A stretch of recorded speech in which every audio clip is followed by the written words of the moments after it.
Are we better at unlocking achievements here or eating food? Co-Optimus Prime. And why don't you stay a whilst and listen to the entire show? This is Achievement Hunting 101.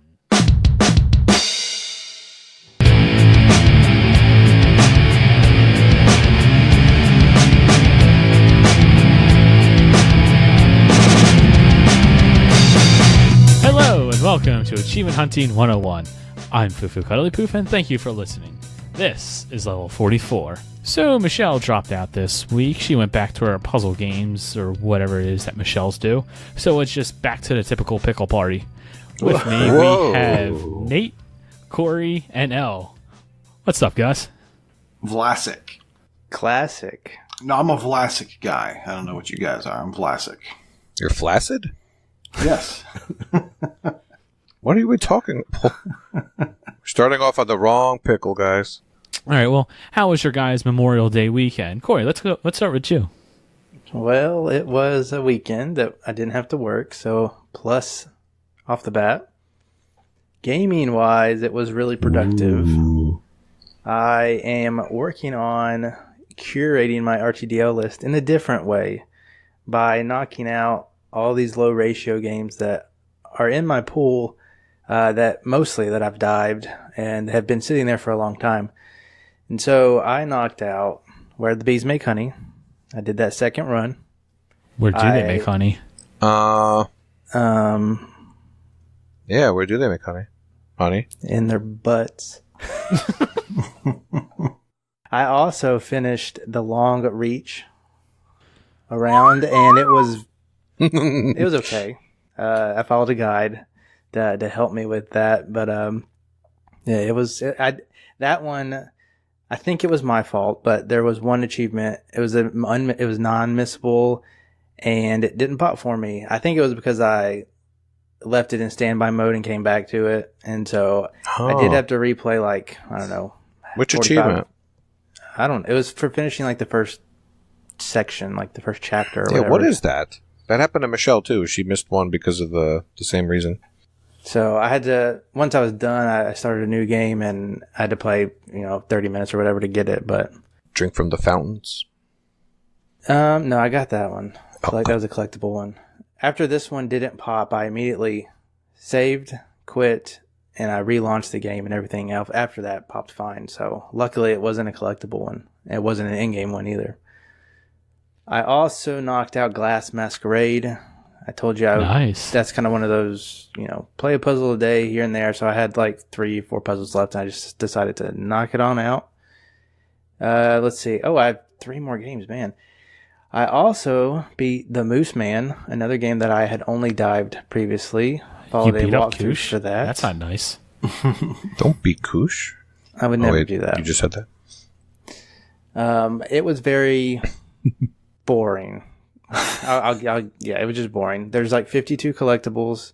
There is chapter select if you happen to miss one. I didn't, because I was intentionally making sure I got each one.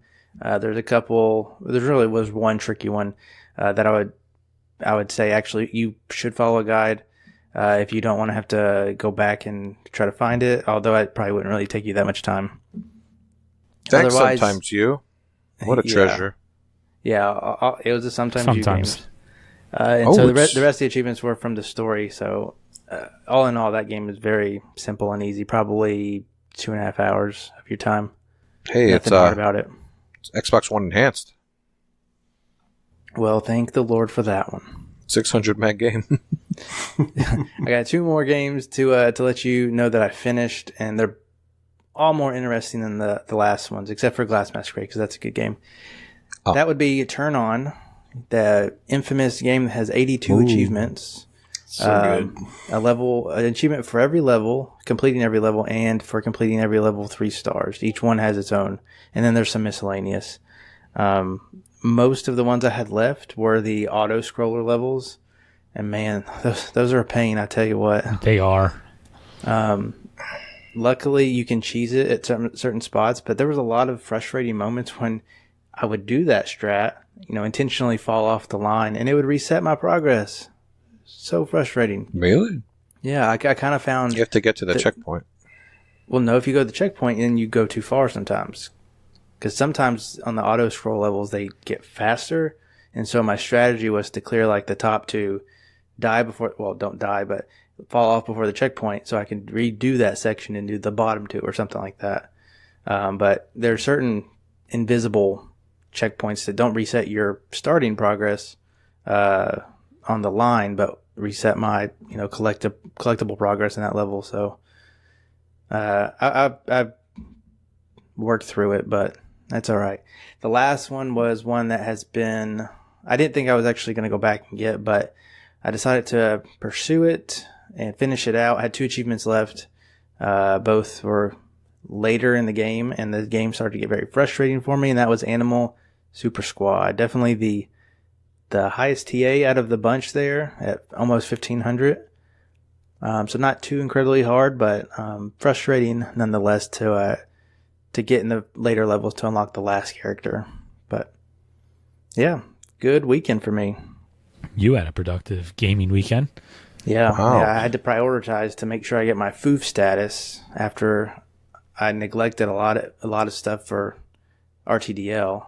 So like next month, it's like Ratalika right out the gate. I'm going to get like 10K in the first few days. I've been saving it.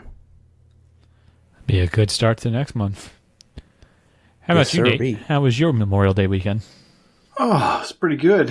I squeezed a birthday in there on Memorial Day, but my game time has not been that plentiful. In fact, I'm looking at my gamer score for the month, and I am way behind. I'm only at like 4.2 thousand, and I need to get another 5,000 really quickly. So I might be hitting up some of those Ratalikas. Ratalika is your friend right now. Yeah, I need to get to the 9K for the month because I think I was a little bit low last month too. So if not this month, then next month is gonna be bad. But gaming wise, I completed finally Batman Arkham Origins Blackgate Edition or Blackgate Super Fancy Edition, Nice. Deluxe Edition. There you go. That game's fun. That is a good Metroidvania. It really scratches the Metroidvania itch. Reminds me a lot of obviously the Arkham games. So the combat is not as good as the Arkham combat, but when you translate it into a 2D system, it's not too bad. So Blackgate came out before those games, right? Yes. So this one came out about the same time as Arkham Origins. So, and that was the third in the series, but it was it was not.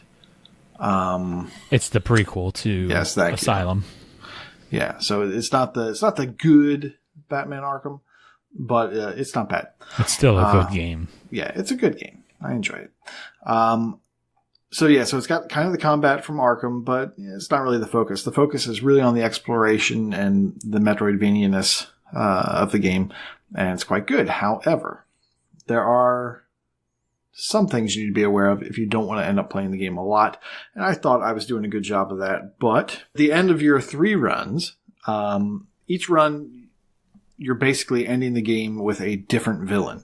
And then when you defeat that villain last, you then have to go perform an action where you have to find 5 boxes. And sometimes that'll be on the box will be a hostage or a bomb, or it'll be a puzzle that you have to solve in a certain amount of time.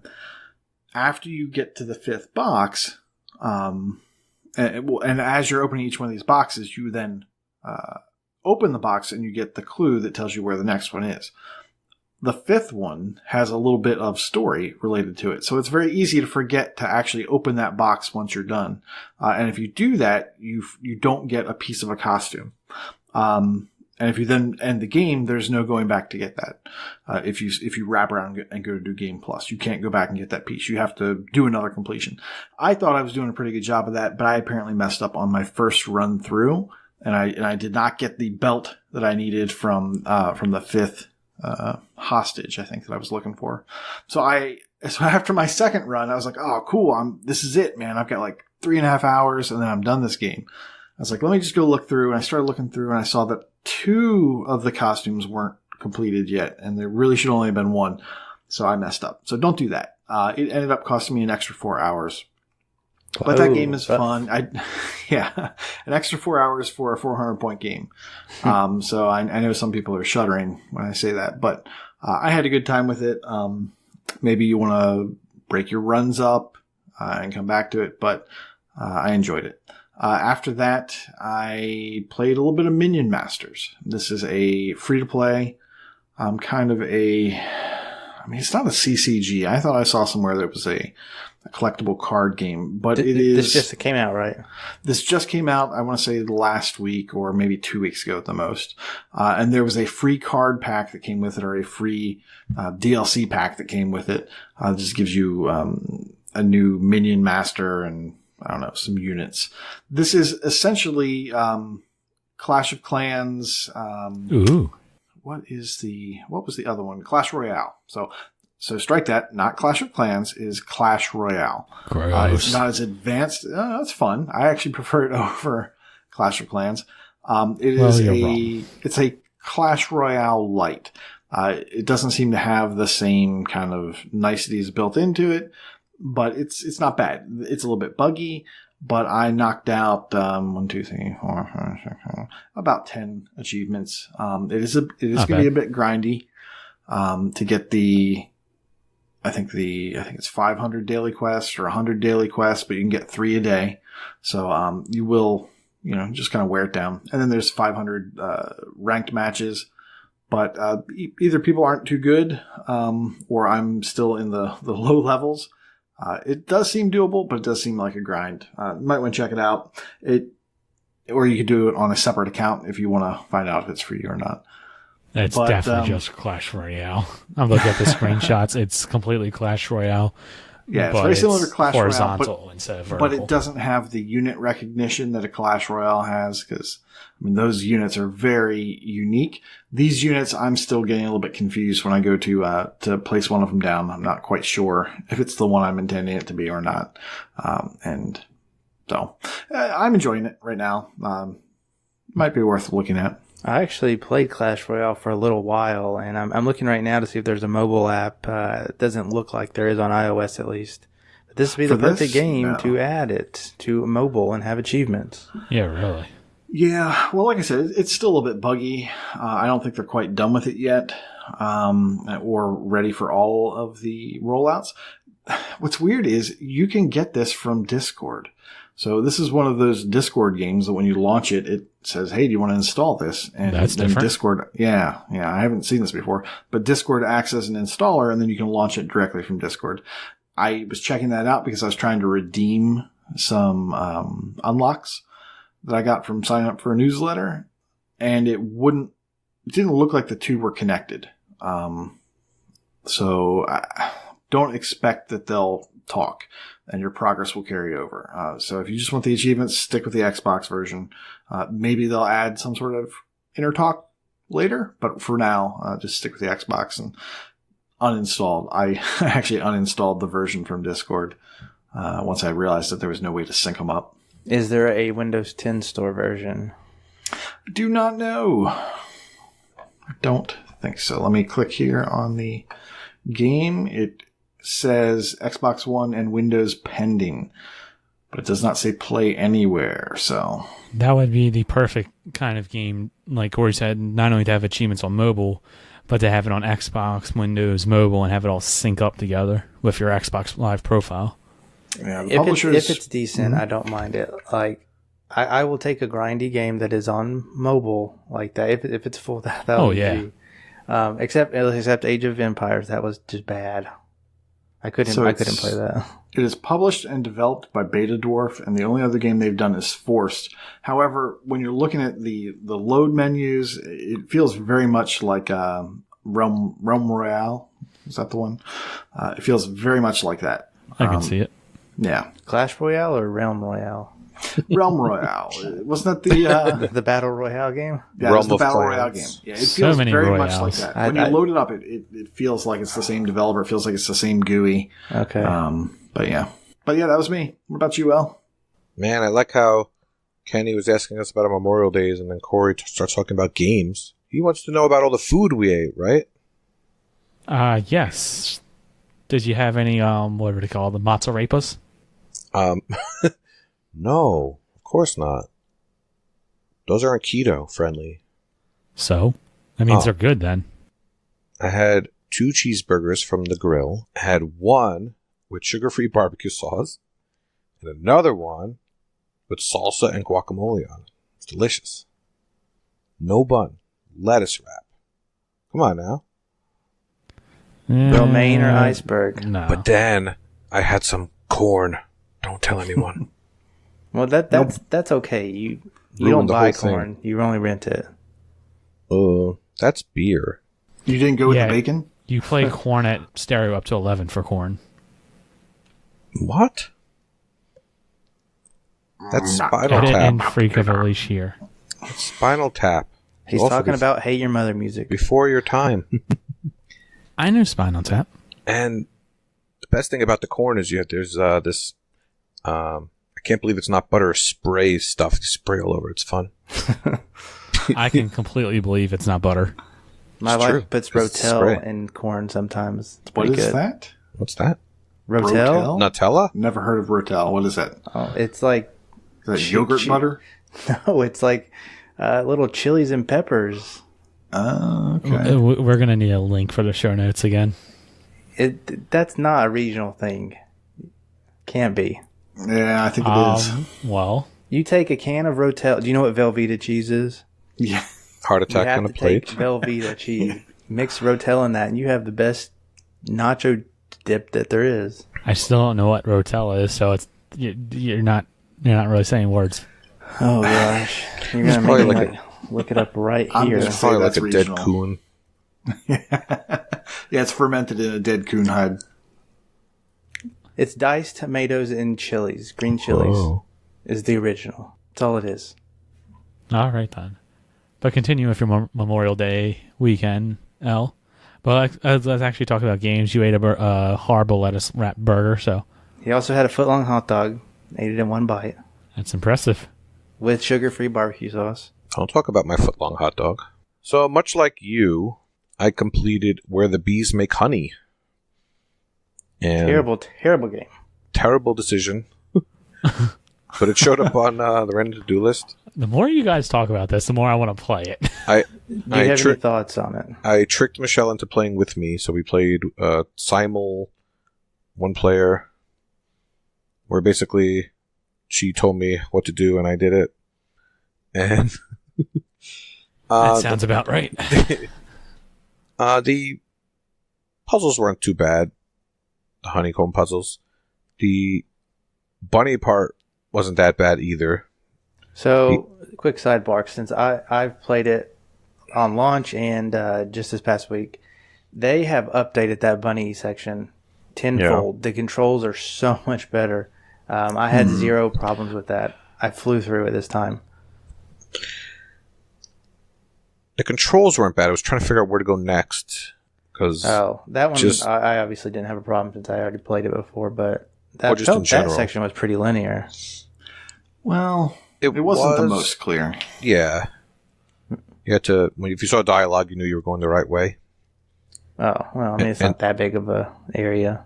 And then you see the RC car section was, as advertised, Horrible. pretty Now, awful. that one is still terrible. I can attest to that. Yep.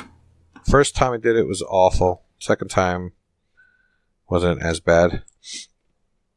So you start the game, you think it's a walking sim, as was addressed last week, I believe. I thought it was going to be a flying sim. So, just throw that out what? there. A flying sim. Where the bees? I thought it was going to be a flying bee. sim? Sounds Yes. like a course. honey-making sim to me. As far as achievements go, you get the achievements for each puzzle you beat, and nothing's really missable as far as I can remember. I mean, there is one that I can think of at the very beginning. Which You one? gotta go left. Oh, yes, you're right. It was like a The- shortcut. You don't go left, you go straight. Yeah. Technically, that's missable, I That's guess. like But- that's 5 minutes yeah. into the game, you'd be all right. You have to do 2 runs anyway. Yeah, so the first About that. playthrough, we chose to not answer the phone. So you did it the wrong way. You did it the wrong way. Well, the wrong way gave an actual ending. The other way was like nothing happened. Well, no, when you answer the phone, you get the boring, depressing ending. But if you don't do it, that's then you real get the life. uplifting ending. Yeah. Right. Overall. But let's just say that's the only difference. Yes. A second playthrough of that game was totally unnecessary. No, when I say you did it the wrong way, I mean that you did the good ending first, so that you left the game with the bad ending taste in your mouth. I think the wrong way was playing this game. So the bad taste didn't come from the ending. But I will say it was unique. There's definitely crazy ideas. You can tell that somebody, it means a lot to somebody. Yeah. I can appreciate that. Yeah. And the cutscenes weren't bad. The game was 6 gigs. What did you think about the music in the Halloween section? I liked it actually, but yeah, there was a nice Halloween song, but then it repeats and repeats and repeats, and then you don't like it anymore. So that was fun. I also did Siggy, our favorite farting for Miss Luna game. So that is on my short list to play probably this week to finish up. I have to do the speed run. Do you have any tips? I do, and I actually have a little Gotta do it fast. And I have a little tidbit of something that happened. So I went through it twice. My first run through, I guess I didn't look at the achievements too carefully. What I wanted to just do in the first playthrough is just get the SIGIs all done. And so I pulled up the walkthrough on TA and just followed along with the pictures they have. Got that one done. And my completion time for the game was 32 minutes. I said, oh, wow. I didn't really go for a good time and didn't know what I was doing. And I still got 32 minutes. And I know there's an achievement to finish it in under 30 minutes. So I'm like, oh. But I didn't realize... 100%. Yeah, I didn't realize you had to find everything and beat it in under 30 minutes until I looked again. And that was actually the achievement I needed for Random To-Do List this week. So I went ahead and did that also on the second run through. And no problem. I got everything, beat the last boss, and my time was 28 minutes. Okay. But the achievement didn't pop. Oh, no. The achievement didn't pop, and then I looked at my achievement list. I missed one of the collectibles, the Golden Crown. That sucks. So I said to myself, oh, shoot. Am I going to have to play this again? So just for the heck of it, I went through the level where you get the Golden Crown. I said to myself, all right, I'm going to get this Golden Crown and try to beat the last boss again in under 2 minutes. I may as well give it a try. To my satisfaction, once I got the Golden Crown collectible, the achievement popped. For the under 30 minutes, 100% popped. Oh, so, nice. So that was very unexpected and awesome. Well, that's good to know. So 2 playthroughs. I'm scared of Hulk Hogan. I'm scared of... Because it's been a while since I played No, it. you get up to him with 30 lives left. You might, if you're really awful, you might die 10 times. Yeah. You just, when he jumps, you jump under him and you just keep attacking. You don't have to worry about too much. Is there any pausing tricks to stop the timer or anything like that? I paused it just to see what to do next, but okay. I think initially you could pause it and the time went down, so people were cheesing it that way. But unless you're really bad at games like Kenny, you really shouldn't have to do that. Okay, Gotcha. now. So my total time was, I think, 1 hour 19 minutes according to TA. It was really, I think it's worth $5. It's actually pretty fun. It's not a bad game. So one other thing happened was perusing Facebook, and I got one of those memory things. I was looking on TA, and apparently in August of 2013, I posted a screenshot of hitting 100,000 gamer score. Your first foof. My first foof, and that was in August All of those years 2013. Not that long ago. It was right before the 1 launched. He was still in the womb. You have to... That seems like forever ago. It does. And the number 10 was on the picture, so I had 10 years of Xbox Live. So now, 6 years later, I'm at 433,000. So I was just thinking of how crazy, super inflated Xbox One gamer score is now. And a lot of it, of course, is the just millions of games that come out, and they're all worth 1,000 instead of the games we used to play that were worth 200 gamer score as the Xbox Live Arcade. The ones that you guys are won't play now because we're too little. Does anybody really miss those times? I mean, come on. I do. I'm enjoying those games. I'm picking them up on the sales. They're fun. I'll still play You them. and I your don't care. sales. But some people won't. Like if they're You should pick up Avatar. It's the really two good. Tennesseans, Yeah, you should pick up Avatar. James Cameron's Avatar. Not that Avatar. Oh. The good Avatar. The last thing I did this week was finally complete the story in Guacamelee 2. You haven't finished that yet? I know. No, he just did. He just told you he did. Well, I know. prior to this conversation. Prior, I'm surprised. no. I figured I'm you would've surprised too. We Finished came out a out while ago. in His co-op January. partners were busy. Boosting burnout. Yeah, so played this one with Michelle and her brother, Freak Servo, and overall, I think I've mentioned this before, but in co-op, usually it just makes things more fun, but in this game, it makes things more frustrating.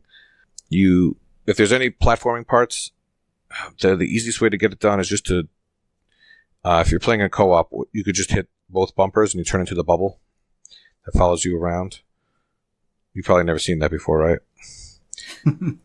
Yeah, this game I never once played co-op. I don't think I did on the first one either. So if you die, Corey, have you ever played Mario, the new 2D Wii Marios?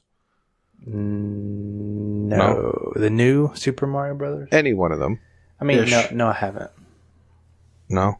None of you? No, All negative. right, it's the same concept. If you're playing co-op and one of you dies, you come back in kind of like this bubble, and the other person has to pop you out of the bubble. Does the bubble float towards you, though, right? You control the bubble, and you can float towards the person. Cheesing. You're cheesing it. It's not cheesing. Well, if somebody Sounds can't like a do cheese. something, hard platforming section, you can cheese it. No, well, the point is the camera is bad, so you can't. If everyone tries to do it, you lose track of someone. It pans to the first player. So if I was the first player and I died and the other person was trying it, it would still focus on my bubble and the other person couldn't see what they were doing. A lot of that wonkiness was happening. Yeah, that doesn't sound fun. Yeah. Now, the arenas where you're fighting guys is awesome with 3 players. So What about the first game, Pop? we didn't run into this, though. So that's just really weird. What were you asking? What about the pops? Did they pop for everybody? No, unfortunately not. If it popped for everybody, then I wouldn't be complaining you as have to much. Play it. We have to- Did you play it on hard mode first? go? No. So you got to do that again. And we still didn't find everything yet. The last thing we did, oh my god, was the key. The golden. The golden key. The one similar to the first game, the Tulu tree. Please tell me that's the hardest one. Because it took us forever. It's been a while, but that sounds familiar. You keep climbing up and up as a rooster. And you have to keep... I don't know. You have some challenge rooms that are pretty challenging. Oh, okay. I do remember that chicken dungeon where you have to keep climbing up and up. I do remember thinking, wow, they've really ramped up like the technical requirements or, your dexterity requirements for this game. Now, in co-op, you could have someone kind of hold your place. So so say you go up and you get to a platform, the other person can bubble up and join them on that same platform. So if they die, they could just come up to the platform also. So those are a little easier in co-op in that aspect. Well, they also had like cut-throughs. So once you got to a certain point, you maybe like 3 rooms up or something, you could then blow through a barrier that would make it available to skip or make it possible to skip those Yes, last there's 3 little rooms. checkpoints, right? Yeah. I got to say, though, overall, much to all your dismays, as I was discussing this in chat with you guys, for something missing from this game that I really loved about the first game. I can't quite put my finger on it. The charm. There's definitely still some charm and some laughs, but there's just something missing. It seems more of an extension of the first game than like a full-blown sequel. It's hard to explain. See, I thought there was The music's plenty not of as charm, good. and Just I the like feel of the game. I like the They skill definitely tree. added a lot of Easter eggs and references to other games that I really enjoy. But there's just something missing. So, another thing I noticed in the game that maybe this is a co-op thing, but we had so many coins at the end that just kind of felt wasteful that we already bought everything, like 50,000 gold. Yes. Yeah, you kind of feel like you're struggling for a bit, and then all of a sudden it just comes at you so fast that you don't even know what to do with it. Whoa. Yeah, that's exactly what happened. Yeah, so we beat the game. Gonna go find all the chests, all the keys. Still enjoy the game. Just maybe my expectations were too high. I have the DLC to do as well. And hard mode. Oh, right. Hard mode. There is actually a boss that is hard in hard mode, just so you know. Hopefully, with multiplayer, be a little bit Yeah, easier. yeah. So what's the deal with that? It makes it just enemies are harder? There's more enemies? There's more enemies for sure.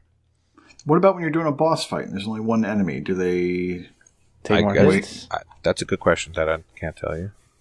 But Because usually, that might help. yes. Yeah, what happens is you die and then you get like a 10-second respawn count and then you fly back. If everyone's dead at the same time, then it's used to start over. All right. Well, for my Memorial Day weekend, kind of similar to you, Al. You know, had a cookout, ate some hot dogs and burgers. Kind of lazy weekend, which was nice. Nice. One only game I really want to talk about, and this is the game that I streamed Saturday night. That is Purple Chicken Spaceman. What? No one said it. All right. Thanks, man. Thanks, man. There we is. All right. So, I know, Corey, you were in the stream, and Nate, you came in at the very last minute just so I replayed the first level so you could experience the gloriousness of this game. It was very glorious. So, Glorious. this game, well, have you played this? Or I seen have or not. heard I have anything watched- about this? I watched a video of it, yeah. Purple Okay. chicken, purple chicken, spaceman. Yes, that is definitely the absolute highlight of this game is the music. But the music, way to go, guys. Game is published and developed by Homemade Games. I could be pronouncing that right or wrong. I probably am. Because, I don't have the best track record for pronouncing things. No, really? This game is your typical shoot 'em up, bullet hell type of a thing, except the first level is freaking ridiculously hard. That is an absolute made up word that I just came up with. The game, there's not a whole lot to it. You're a purple chicken spaceman, and you're flying through space, avoiding obstacles and shooting stuff. I'm pretty sure the That's song about it. tells you exactly that. Quiet, I made that up myself. Oh, okay. But very simply, you got to kill X amount of enemies on each level in order to progress. You get to the end, and you basically do it all over again. So, like I said, I streamed this for about 2 hours. I managed to get... where's it at? Where does it say how many? I managed to get 370 370 points, which equated to 529 TA. And I will say, this is one of the easiest games to dive. So, Bean Dive season's coming up. If you're looking for a game to throw on your tag, I can recommend this one. You literally have to just start the game. The very first achievement, all you gotta do is play. There you go. Achievement unlocked, 5 gamer score. Game is $9.99. At that price point, I actually don't find that outrageous. I know, Corey, you might think otherwise. No, I agree. Oh, okay. Being a $10 game, I think that's the most I would pay for this game. But it was actually fun. The music, if nothing else, it definitely helps it. I enjoyed it while I was there. Yeah, I mean, I guess there's really not a whole lot to say. It's a fun. It's a shoot 'em up. They're all kind of the same thing. So what makes this one different, though? You're a purple chicken spaceman. So No, you got the shields and the Brook shields and the bombs, right? right? Yeah, they're the power ups. And so, and then there's bad power ups too. F the wobbly thing. God, that was obnoxious. Like I said before, this game is actually really the first level is really difficult. goodness gracious, I probably died 75 times or so right at there trying to get past it. And Corey, thank you, gave me a pro tip. All the power-ups that you collect, they actually carry over to your next life. Yeah. So the best way to get past a part that gives you troubles is just stockpile shields, stockpile bombs, and just go in and obliterate the next level. And the thing is, though, the bombs are kind of like a nuke where it just kills everything on the screen, but whatever you kill with the bomb, it doesn't count to that total number of enemies that you need to kill before you get to the boss. So the bombs, your best bet is to save them for a boss, in which case all the bosses take about 5 or 6 bombs to kill. So as soon as you get to the boss, pop a shield and then hit LB and RB repeatedly until they're dead. And with each world that you beat, bleep bloop, achievement unlocked. So that was kind of nice. It actually kind of came fairly quickly. That wasn't too bad. What was the one that was really... There are, however, a couple of difficult achievements. The one that honestly may stop me from getting the completion is the "you can't touch this" achievement, and that's to finish the level without getting hit. Easy. I could barely go 5 seconds with this, unless I assume you can just stockpile shields and just keep popping shields as you go through the level. There you go. Which, okay, that works. So that makes it doable, but that's a little bit of a grind.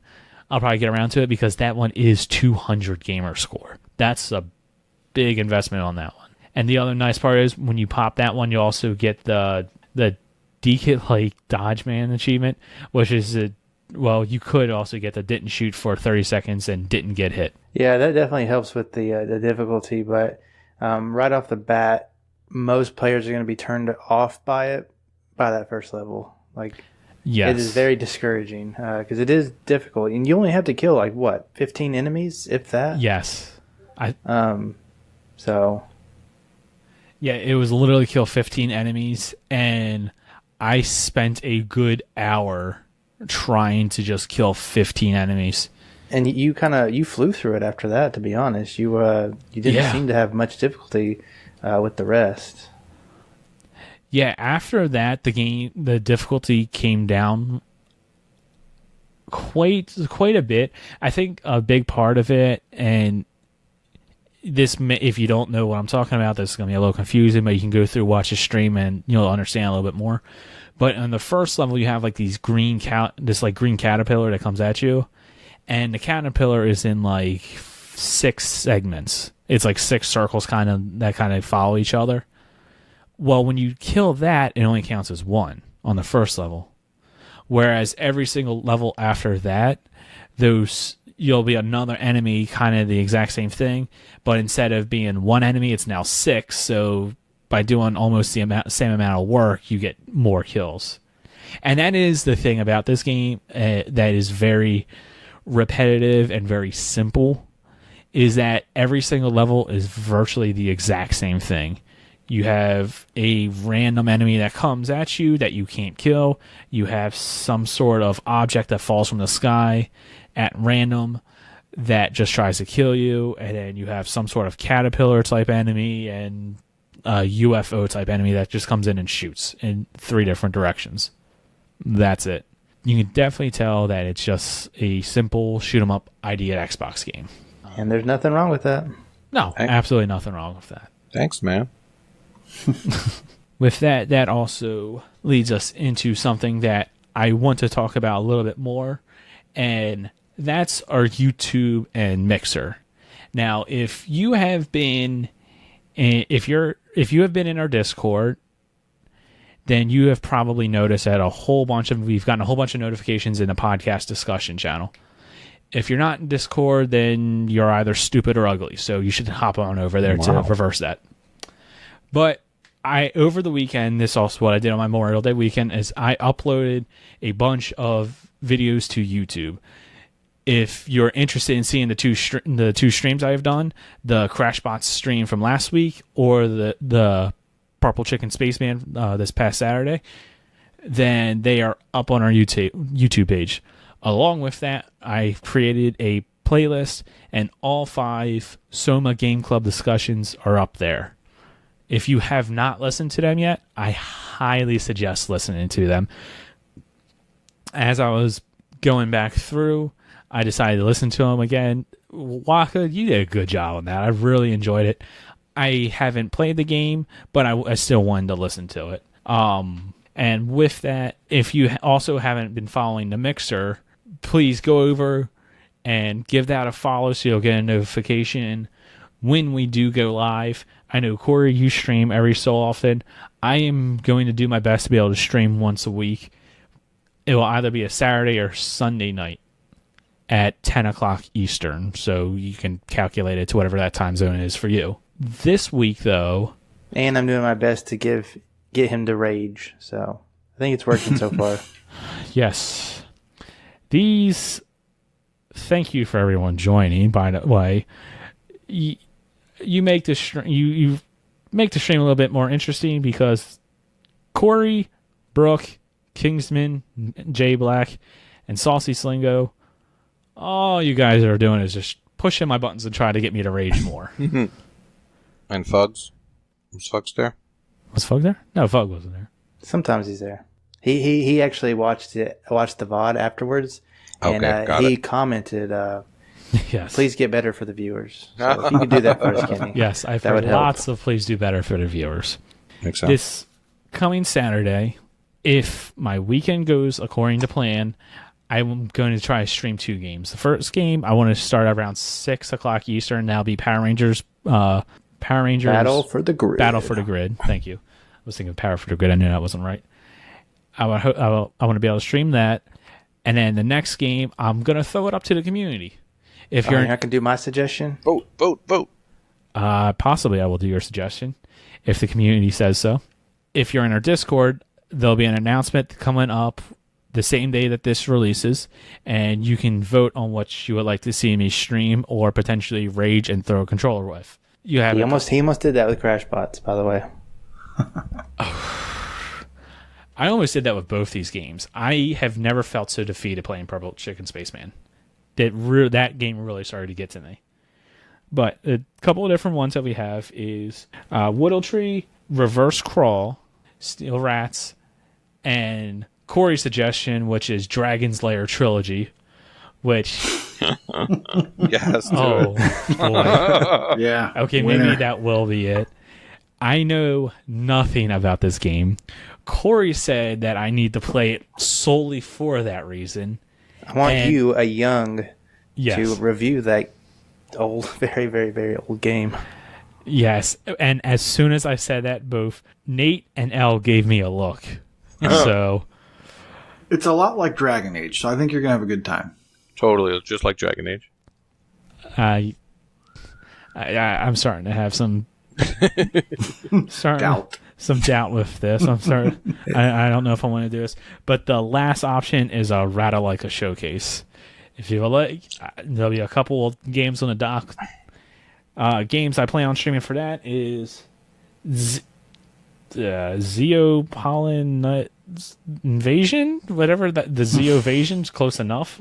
You know what I mean? My Big Sister, Bird Game Plus, and back in 1995. So yeah, keep a lookout for announcements in our Discord. Bird Game Plus. That's a tough call now. I assume whatever all of you wonderful people pick for me to play, it will be nothing but rage and headache inducing. No, rage isn't on the list. We don't get the new games. Oh, that's right. Oh, come on. I guess it'll be the old-fashioned rage where I just throw a controller and feel defeated. Can we, take bets on how long it'll take you to beat some of these games? God, that wouldn't surprise me if some of you start doing that in the stream. Y'all are jerks. Like Super Weekend Mode. Hey. Hour. I did Super Weekend Mode. It probably took me about 20 minutes, so that 5-minute thing was a lie. Okay. Did not like Still that proud game. of you. Yay. All right, there's a real quick one you could do called Warlock's Tower. You should totally do that one. Real quick. Speaking of,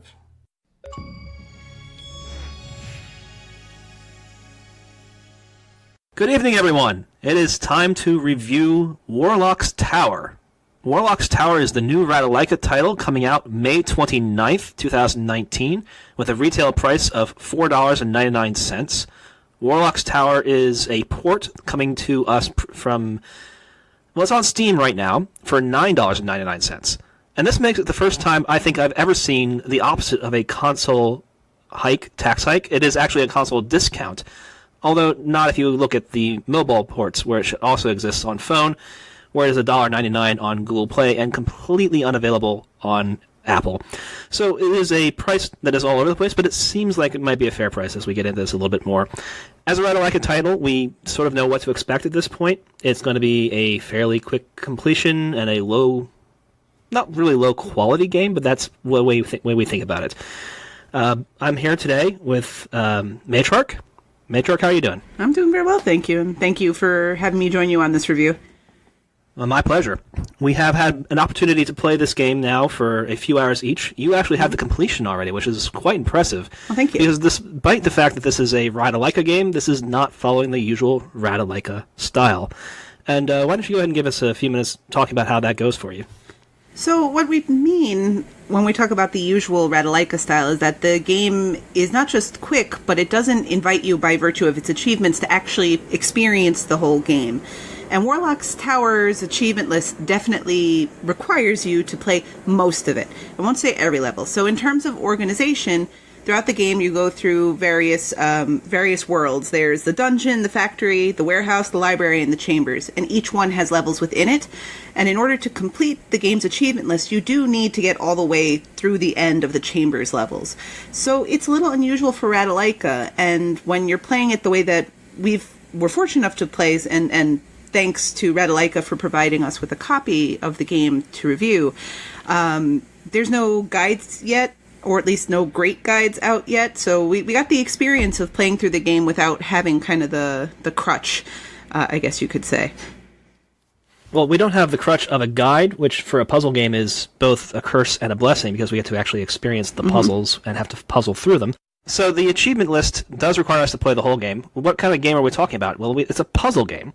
And in order to solve the puzzle on each level, you have to maneuver your character up, down, left, and right, and utilizing the hazards of the level to your advantage to get to the exit.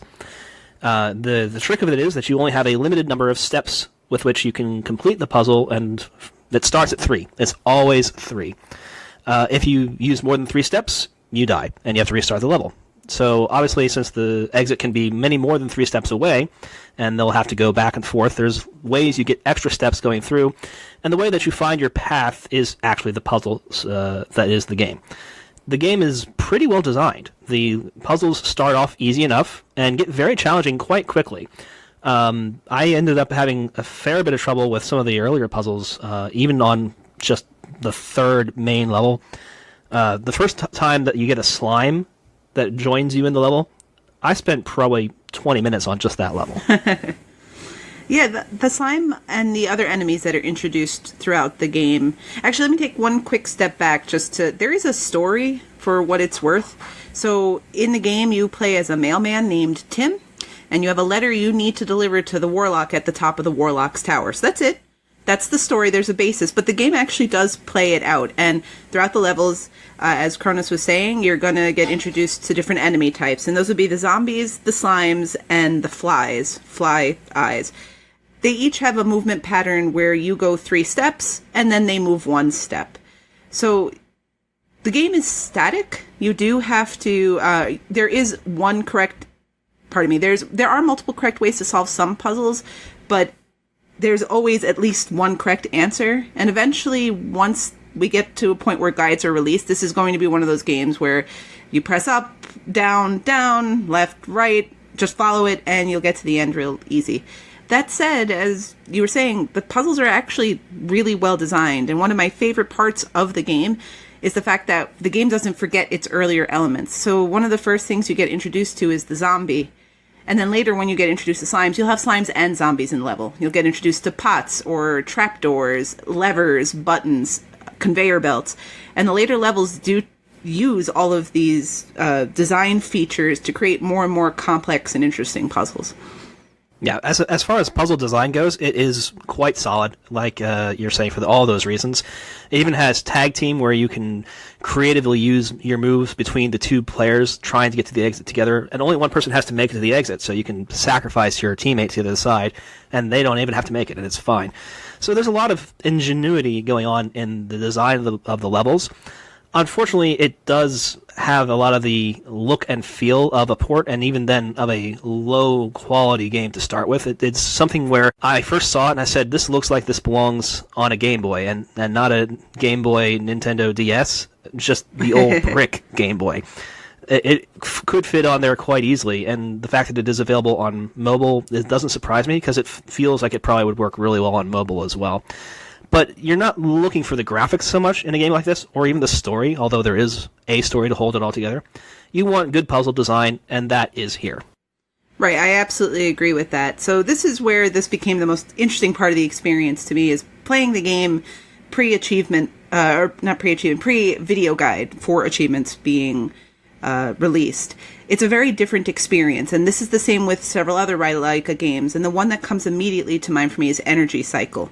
Energy Cycle is a pretty solid puzzle game, but when you're playing it in an environment where the guide is already released, you're going to go to that and you're going to miss what's actually the core of the game. And I think if you are interested in Warlock's Tower, and we'll get into the achievement list in a minute or two, but if you're interested in the game, do at least try that first, like up to the slime. I want to say where Chronos said that's kind of where it starts to get more tricky. Try up to that by yourself. I think you'll really enjoy some of the puzzle mechanics, and you may be encouraged to try a little further. Those videos will eventually come out and guide you to the end. But it really does have some pretty strong puzzle design, and at $4.99, the typical ReviewsKoosh price, it's worth experiencing a little bit on your own, I think. Right. And if you have interest in the game and you're just concerned that the guides aren't available and you're not going to get stuck and have this on your tag not completed, first of all, the game is completable. It has a current ratio of 1,399 or 1.349 for the whole game. Plenty of people have managed to solve this already. Some of them have probably played this on other platforms already. And in fact, because this is available on other platforms, there are guides for those levels on other platforms. They're just not available on True Achievements yet, so you're never going to be stuck. It's well worth trying it out, and when you do get stuck, sure, you can go and find somebody to hold your hand and get you through the level, because some of them are tricky. It's not necessarily obvious, but getting over that challenge is a lot of the fun of the game like this.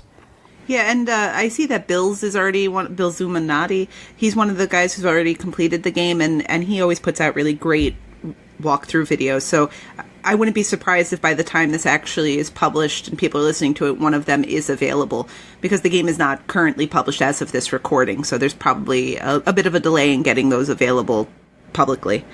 Absolutely. So let's go ahead and talk about that achievement list a little more in depth, because while this is a fairly straightforward achievement list in some ways, it's definitely not the ReviewsKoosh style where you just have to play the first 3 levels and you get all the achievements. This one's taking you through a tour of the whole game.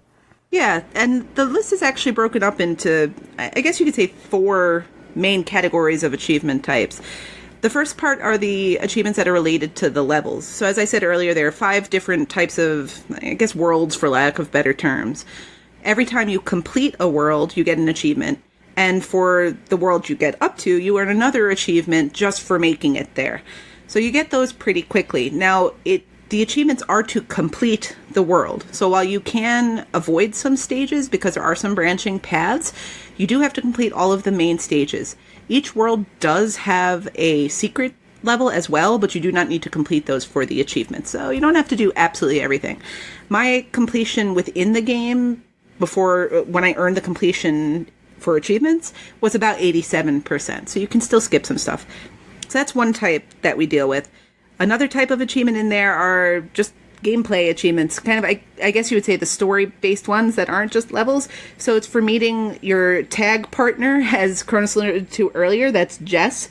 There's another one for earning the magic flag, which is a system by which you can press the B button and basically drop a checkpoint, which is useful, but I actually never used it when I was playing the game. The checkpoint is actually incredibly helpful for a certain category of the puzzles where your visibility radius is severely decreased because you're in the dark. Yes. And so you can make some progress, drop your checkpoint, and when you make a wrong turn, because of course you are, because you can't see the whole level, you're not going to lose all your progress. That is an excellent point. That is an excellent way to use it. And you also get an achievement early on for meeting the Warlock, who is the main protagonist of the game. So that's Protagonist? Antagonist, pardon me. Not that I want to spoil the story or anything. And I will encourage you, if you are following a guide, just take the 2 seconds it takes to read the dialogue. The game does try to be clever, and there is a little bit of something to kind of hold the whole game down. But yes, the Warlock is the antagonist that's bothering you as you're just trying to deliver this letter. So You're actually trying to deliver it to him. Which yes. You meet him, and then apparently you can't give it to him at that point because, story. But Right. And like, what bill is this mailman trying to deliver that the Warlock is trying to keep him away with such heavy-handedness? The third set of achievements you earn in the game are for meeting characters from other games. I have to be honest, I did not recognize any of these characters. Did you happen to? none of the ones I met were characters I recognized. These could be characters from the developer's other games, and the developer hasn't got any games on a platform that I've played, and I'm not familiar with this developer. Or these could be just completely random characters where it honestly felt completely in the character of the game that these characters would be in here and known to nobody, and that's sort of the tongue-in-cheek nature of it. Well, they all seem to be from something. I did a little research before, and one of the characters you meet is the hero from Lenda de Heroi, which I'd never heard of, but apparently it's a platformer with a dynamic soundtrack that sings while the player does stuff. So that sounds interesting, but it's not something we've seen on Xbox. So there are several of those that you just meet these other characters from other games, which is always kind of cool to see amongst indie developers. And then the final set of achievements are related to seeing all of the enemy types for the first time. So the first time you see a slime, you're going to get an achievement for that. So there's really nothing missable except for meeting the characters, but they're not hard. You can see them pretty obviously. And all you have to do is actually talk to them once. So you frequently cannot solve the stage that you meet these characters in on the same play that you meet them. So if you see a character there that doesn't look like one of the enemies, you just have to go talk to them. You can press X to restart a level very conveniently, and then just move along and finish the level. These characters that I met, every time that I would go to talk to them, you die when you go talk to them. There's no way through again. So it does require replaying the level, but you're going to be replaying these levels frequently anyway, and they're very, very short, all things considered. The puzzle is figuring out the path that gets you to the end, and you're looking at a move set of maybe 20 move inputs. Yeah, that's accurate, I'd say. And all in all, the game's ratio will settle. It's not going to finish at a 1.4 because once videos start to come out, and I wouldn't be surprised if you see a written guide that just tells you exactly what to do, that's going to come down. But I still encourage anyone who's interested in playing the game. I know it's a Ratalaika, the price point is right, but try it a little bit. It really is a solid puzzle game. I enjoyed it quite a lot, and especially compared to Ratalaika's other offerings. Yeah, this is one of those where it's actually a good game in the genre, and it happens to be, worth a low price because it is a simple game with simple graphics. It's not something that's going to, wow people, but it is a good puzzle game and is worth your time. So it's definitely something to spend a little time on and have some fun playing a puzzle game. Right. In terms of time, it will take an hour to two with a guide, but I'd say I probably put a good 4 or 5 hours into it to actually try to figure it out on my own. I think that's pretty accurate. If you're going to work your way through, and like any puzzle game, it's maybe 4 or 5 hours, but you're going to put in an hour or two, and then you're going to hit a point where you're just completely walled. You step away, you come back with a fresh brain the next day, and then the puzzle that you couldn't solve becomes a lot easier. That's exactly my experience. Although I will say we were in party the other day chatting about the game before we got together to record. And as we were in party, I was really stuck on a level, and I still have not figured out that level. But it wasn't required for the completion, so I have the classic achievement hunter conundrum of whether or not I'll ever bother to go back and actually figure it out. Well, now you kind of have to because, it's thrown down the gauntlet at you, and you have to do it without a guide. This is actually true. I better do it before the guides get published. Well, I guess I know what I'm doing when we're done recording today. Well, we won't hold you guys up any longer, and Michelle, you can get back to your game because I know you have other things to do as well. But this is a solid game, well worth your time, with a very fair price. Cheaper on Xbox than on Steam, and it's got very positive reviews on Steam, and should have pretty positive reviews on Xbox coming soon. I absolutely agree with all that. Both as a game for achievement hunters and as a game if you want to play just for the puzzle aspect, it's really easy to recommend. As long as you're okay with it being simple, we're in good shape. Yep, absolutely. All right, guys. Catch you next time. All right, so let's move into some community questions. First up is from Chin Dakta. He asks, have bean dive preparations begun? I know I've started loading up to have a reasonable dive. What about you guys? Ooh, I'll go first. I am not doing a bean dive. Surprising no one. I did a big one in like 2013-ish, and yeah, never quite recovered. But my completion percentage, I set a goal to get to 72%. I'm just about at 69%. It has been nice completing games and watching that number go up. I'm not going to be quite so anal and never start a new game. If it's something I want to play, I'm going to play it. But I'm trying not to start new stuff just to start it, unless I'm going to actually play it. So I don't think I'm going to participate in the bean dive this year. What about bean diving all the Metroidvanias? I bean dived Sundered and Dandara. Then there's the issue of bean diving a game that's in Game Pass. Yeah. You could always buy it after the fact, of course, so it's not a bad idea. Yeah, that way you're participating, but you're not going crazy. All right. That'll make me want to keep playing it, though. All right, I got my Guacamelee 2 in progress, one thing at a time. Then we'll probably do some Sundered in co-op, because that's the only other co-op choice. Looking forward to that one, actually. But more on that later, I think. Yeah, I haven't been intentionally preparing for the bean dive, but you could say that I'm preparing for the bean dive all year, every year. Perpetually bean dive? Just by, well, number one, I'm doing the perpetual bean dive, but I'm also buying a lot of things on sale. So I have a lot of, and not starting them. So I have a lot of potential for a bean dive. But, I'm not intending to go and just go nuts. Now, while I do not have a 70% or anywhere near a 70% completion ratio, I am at 40%, or almost. I'm almost at 40%. I need another, say, 1,000 achievements before I get to 40. So I'm kind of thinking maybe it'd be nice to hit 40. So I do not plan on going crazy, go nuts. Even though I ended up buying, like, let's say, 5 backwards compatible titles out of the 20 whatever I listed off last week. Yeah, I only went in on 5 because some of those card games that look like they might be fun, and they're only like $250 down from 5. So they'll go on sale again, or maybe, if I really want to play them, they're not such a big investment. Anything that was a big sale, I kind of went in on, But yeah, so I don't really intend to go too far into it. Are you going to... Well, now that you've done Purple Chicken Spaceman, that's no longer diveable for you. Well... Anything else? I do have a couple of games that I plan on diving, but there's one thing I need to do before I start that. I'm going to do that right here live on the show. Boom. Finish the bean dive from 2018. Oh, nice. Hey, Kenny, while you're at it, you want to explain to our listeners that might not know what a bean dive is? Hey, Al, you want to explain? He just passed the buck. Hey, Al, you want to explain to our listeners who might not know what a bean dive is? Sure, no problem. I know it's Bean Potter, but I don't know the entire story. Oh, yes. You can tell it much better than I can. Oh, yes, there's a British gentleman named Bean Potter who randomly came up with the idea. Everyone, or most of us, have backlogs, and we bothered to buy these games. So the idea is to intentionally tank your completion percentage and get the first achievement or 1 or 2 achievements in each of the games that you own.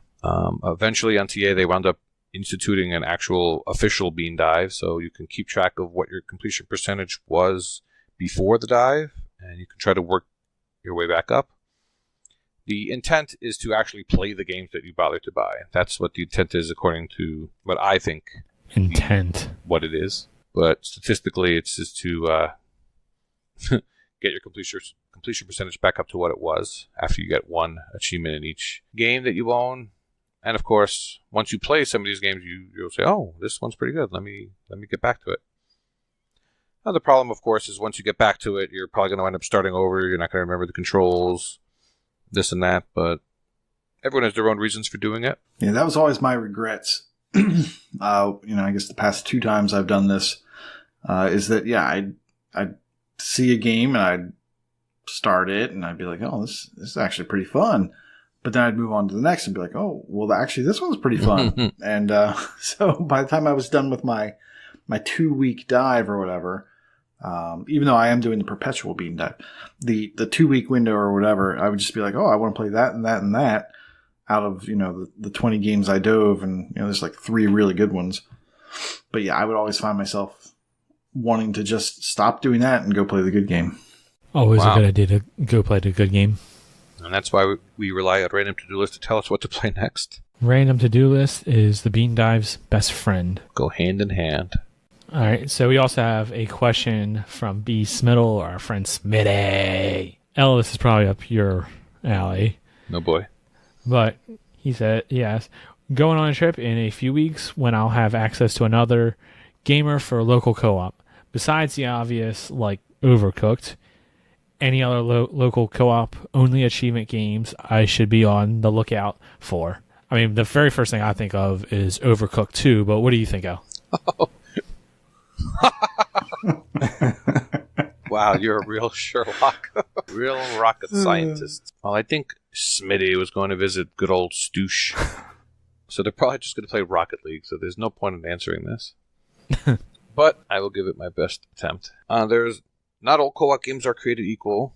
Some games, the achievements pop for both profiles, and in actually most cases, it's only pops for the primary profile, or otherwise known as host only. I think a really fun one for you guys to do together would be Stickbold, the dodgeball game. There's a co-op campaign that you can do. Unfortunately, that's one of the host-only games. You would have to do it twice to get it for both of you. The volleyball game Super Volley Blast also has a 2-player co-op campaign. A game previously reviewed on the show, 39 Days to Mars, is another one. That would be pretty funny to watch you guys play. You should just stream your entire adventures together. Have Stu's wife stupid. So stupid. Have Stu's wife film the whole thing and send it to us. I would watch it. Some newer stuff like the SNK collection and the Konami Arcade collections have a lot of 2-player games in them, actually. So those are some good ones. As far as Overcooked goes, it's very weird. So the achievements for beating all the levels all pop for both people, but the 3 stars don't. And that's the one you're basically working on anyway. So, actually, over the weekend, Michelle and her brother worked on Manual Samuel while I napped. It took about an hour in co-op, and that's a 4 ratio, so that's a really good one to do. You can do that one by yourself, totes. I did it. Well, you're a loser. Weird flex, bro. Mm-hmm. So I think what they did was, when Michelle and I did it for my tag, we did it the default controls, so one of us was one leg and the other one was another leg. That was bad. So what you could do instead is make the walking assigned to one person and assign the blinks and the breathing and the spine to another person. So it made things a little easier, I believe. Yeah, I think if you're just going to play with you, yourself, and I, you just put the blink on and it makes it super easy. Maybe even breathe. I can't remember if there was a minimum. I don't think so, though. Another game that came to mind was Cuphead. That actually, I believe, pops for both people. So that's a good one. A hard game. But in co-op, I believe it might be advantageous. You have extra lives to mess around with. Obvious choices are the plastic peripheral games, such as Rock Band and Guitar Hero. Those usually pop for everyone. I can see Stu singing. Oh my gosh, you probably can't even do the talking songs. Those are ones that came to mind. Yeah, if I had access to another local gamer, I would I would definitely consider doing Desert Bus, or I forget what the achievement is actually called, but it's basically Desert Bus from Roundabout. The problem there being you need to basically complete the game first before you can have access to that. You mean take turns doing that, is what you're saying? Exactly. Take shifts. Take shifts while other people take shifts. Yes. Take shifts. 2-hour shifts. Right. Have your other Xbox sitting there, do something, play a different game, and then take shifts driving the bus.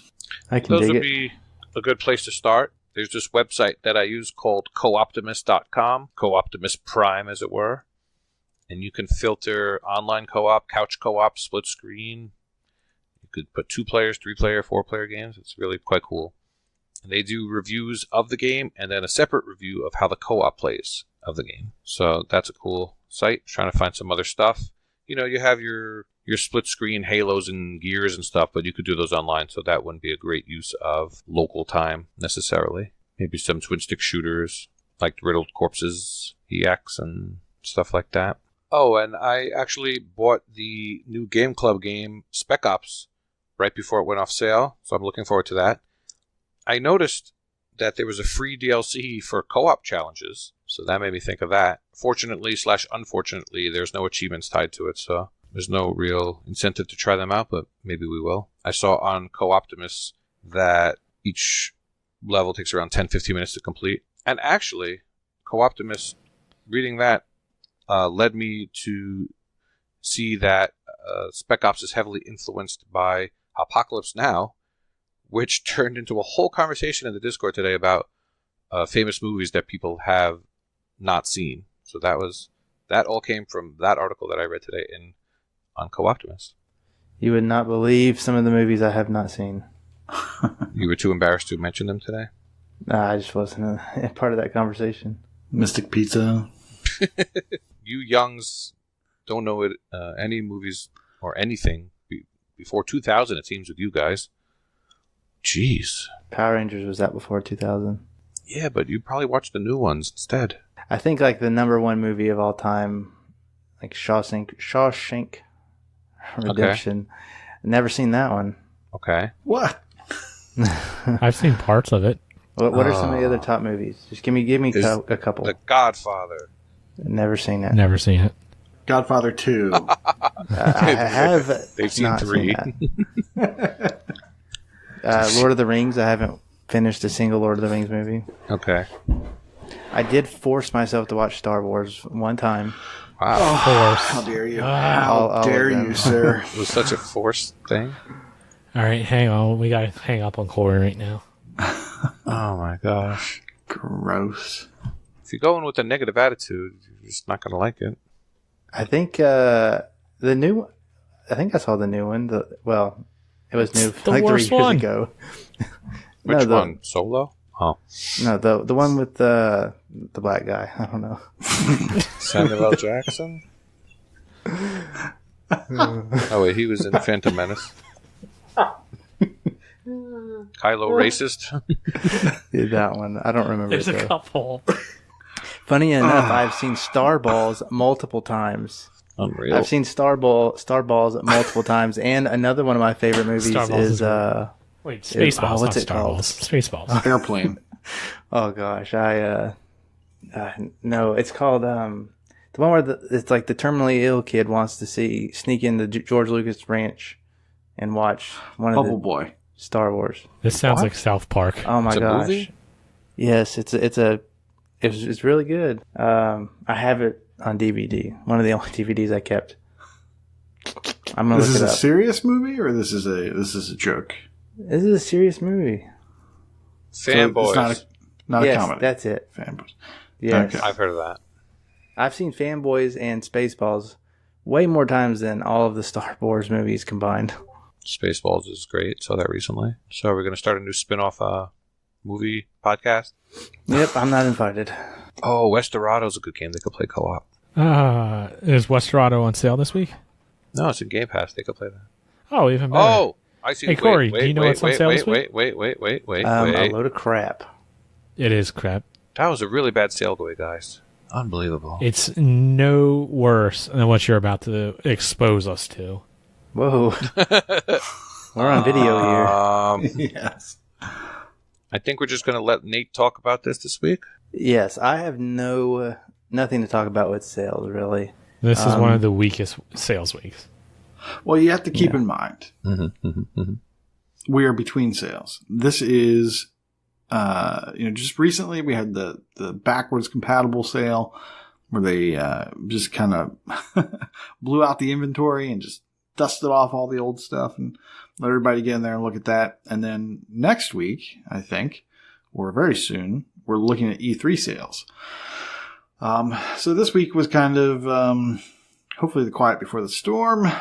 There's some good things in there if you haven't picked them up already. But what I'd like to comment on is just 3 games. Just 3 games for you this time. Only 3? I know. Who are you and what have you done with Nate? So there's a game by Digerati called Stories, The Path of Destinies, which I think we're going to hear a review on for me.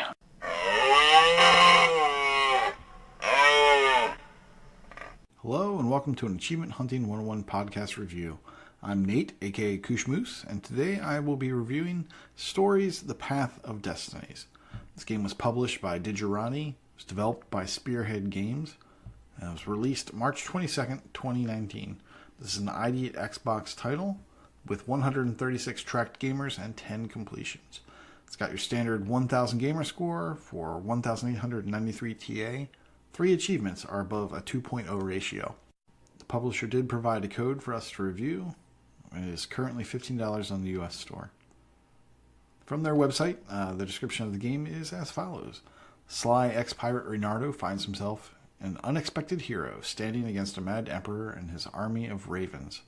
In action RPG Stories, The Path of Destinies, you'll guide Reynardo across a vibrant fairy tale land of airships, floating islands, and assorted allies, making choices traveling through time, and fighting enemies with agile swordplay and magical skills.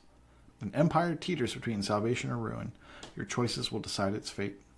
I played the game for about 3 or 4 hours, and I am mostly through with it. I just have 3 fairly grindy achievements left to do. So I think I've had a pretty good taste of what the game has to offer. I think I can give you guys a pretty good review. As they stated, this is an action RPG. You are going to be fighting lots of enemies in each level. There are no bosses, and there are no special characters. It's pretty much fodder that you're fighting from beginning to end. A run through the game consists of 4 choices, each of which is separated by a level of combat. At the end of the 4th level of combat, you see the result of the combination of your 4 choices. There are 24 different paths you can take. If you want the completion, you are going to have to go through all 24 paths to see all the stories. One of these paths is the achievement, or grants you the achievement of True Hero for making all the right choices. What are the right choices? Well, as you go through the game, I would recommend that you just make whatever you want to do. Right? You play the story the way you want to play it, because you are going to be playing it 24 times if you want the completion. As you go through, you'll learn that you either made a mistake or you made the right action. The next time you play the game, once you get to that 4th level, it will basically rewind time and it will let you learn from your previous experiences. This is where the game gets interesting, and the story changes based on truths that you've discovered. For instance, the first time you're playing the game, you get to a certain point where you're betrayed by someone that you're not expecting to be betrayed by. Then the very next time you go through the game, the narrator remembers that. And they say, but you know that this person is trying to fool you. And they add different layers of that as you're going through and discovering more truths. And as you are playing through sections that you've already played through and choices you've maybe made differently, it's a fun little spin. It's kind of an inside joke with you, the player, and the narrator as you're going through. And it's a really nice touch. The way the whole mechanic works, it reminds me of Hand of Fate, the way you get to the end of a run and you rewind and you start over again. And the combat is similar to a Batman Arkham combat. Not as good, definitely better than Hand of Fate's combat. It's more fluid and faster paced, and you can upgrade your skills, and they stay with you from run to run. So the combat is definitely more rewarding than Hand of Fate. Each one of these playthroughs is going to take you about 20 to 30 minutes. Like I said, there's going to be no boss battles. It's just going to be fodder that you're fighting with your sword. Each sword, you have 4 different sword types. Each one has a special power that you can unleash. There's an ice sword to freeze, fire sword to burn. There's a purple sword that will increase the speed of your attacks, and a green sword that will allow you to heal yourself. These are interesting, but for the most part, they don't really factor too much into the gameplay. I always found myself going back to the green sword because it would allow you to heal yourself if you had a bad fight. The choices you make will dictate which level you go to, which level the story continues on. But those levels, once you've played them once, they play exactly the same regardless of the choices you've made. Your choice will just send you to this level or that level. All of the story beats are told through still images with voiceover and narration. And this voiceover and narration is really well done. It's kind of cartoony, it's not super serious, and it's very interesting. It kind of makes you want to see all of the different options you could take. If you're going for the full completion, each playthrough is going to get faster and faster as you start checking off the achievements that require you to get this many of this collectible, upgrade your sword this many times, kill this many enemies. Once that's all done, you can really start shaving time just by rushing through the enemies and getting to the end for that next story beat and that next choice. After my first 3 or 4 full playthroughs, I had all swords maxed and all gems maxed as well. At that point, you're really just looking to get all 24 paths done and to start upgrading your character abilities to max out your skill tree. You get an ability point every time you level up. And every time you find a truth, or you complete a path that has a truth for the first time, you'll get an automatic 2 skill points. You'll level up twice. Ideally, you'll want to save those for the end, but if you want to enjoy this story, I say just go ahead and you'll just grind out XP through multiple playthroughs. On to the achievements. Achievement text can be a little misleading. It makes it sound as if you have to scour each level and take all paths. This is not true. You just need to open each type of door with a sword. You need to visit all playable levels. You don't need to explore all the hidden or off the beaten path areas. You don't have to open every chest or every secret door. You just have to visit the levels. Basically, the way you do that is by making choices, and you will get all of those if you go through all 24 paths. In fact, I visited all the possible levels you can visit in just my first 3 or 4 playthroughs. You'll get an achievement the first time you complete a path that contains one of the 4 truths. And there's an achievement for taking the path that has all 4 truths, all 4 correct choices. There are basic achievements for firsts, such as first skill point spent, and when you open the book for the first time, made your first choice, found your first gem, etc. Then there are combat-based achievements for getting 30-hit combo and a 60-hit combo, killing a certain number of enemies in certain ways using certain skills. It even has the Arkham Combat's Use All Skills in One Encounter achievement. Then there are your standard progression achievements, opening 50 small chests, opening 25 large chests, spending 15 skill points. Just the sorts of things you'll get as you've been playing over and over. And finally, there will be the end grind. The end grind, you need to get all 24 playthroughs. And if you're estimating that it's 30 minutes per, that's going to be 12 hours. But like I said, as you get better, as you increase your skills, as you no longer need to search every corner of the map, your playtime is going to go down per level. Since I've only done 3 or 4 playthroughs, I can't give you an estimate of what that's going to end up being. One nice thing is the game does track which paths you have completed. And someone on TA has completed a solution.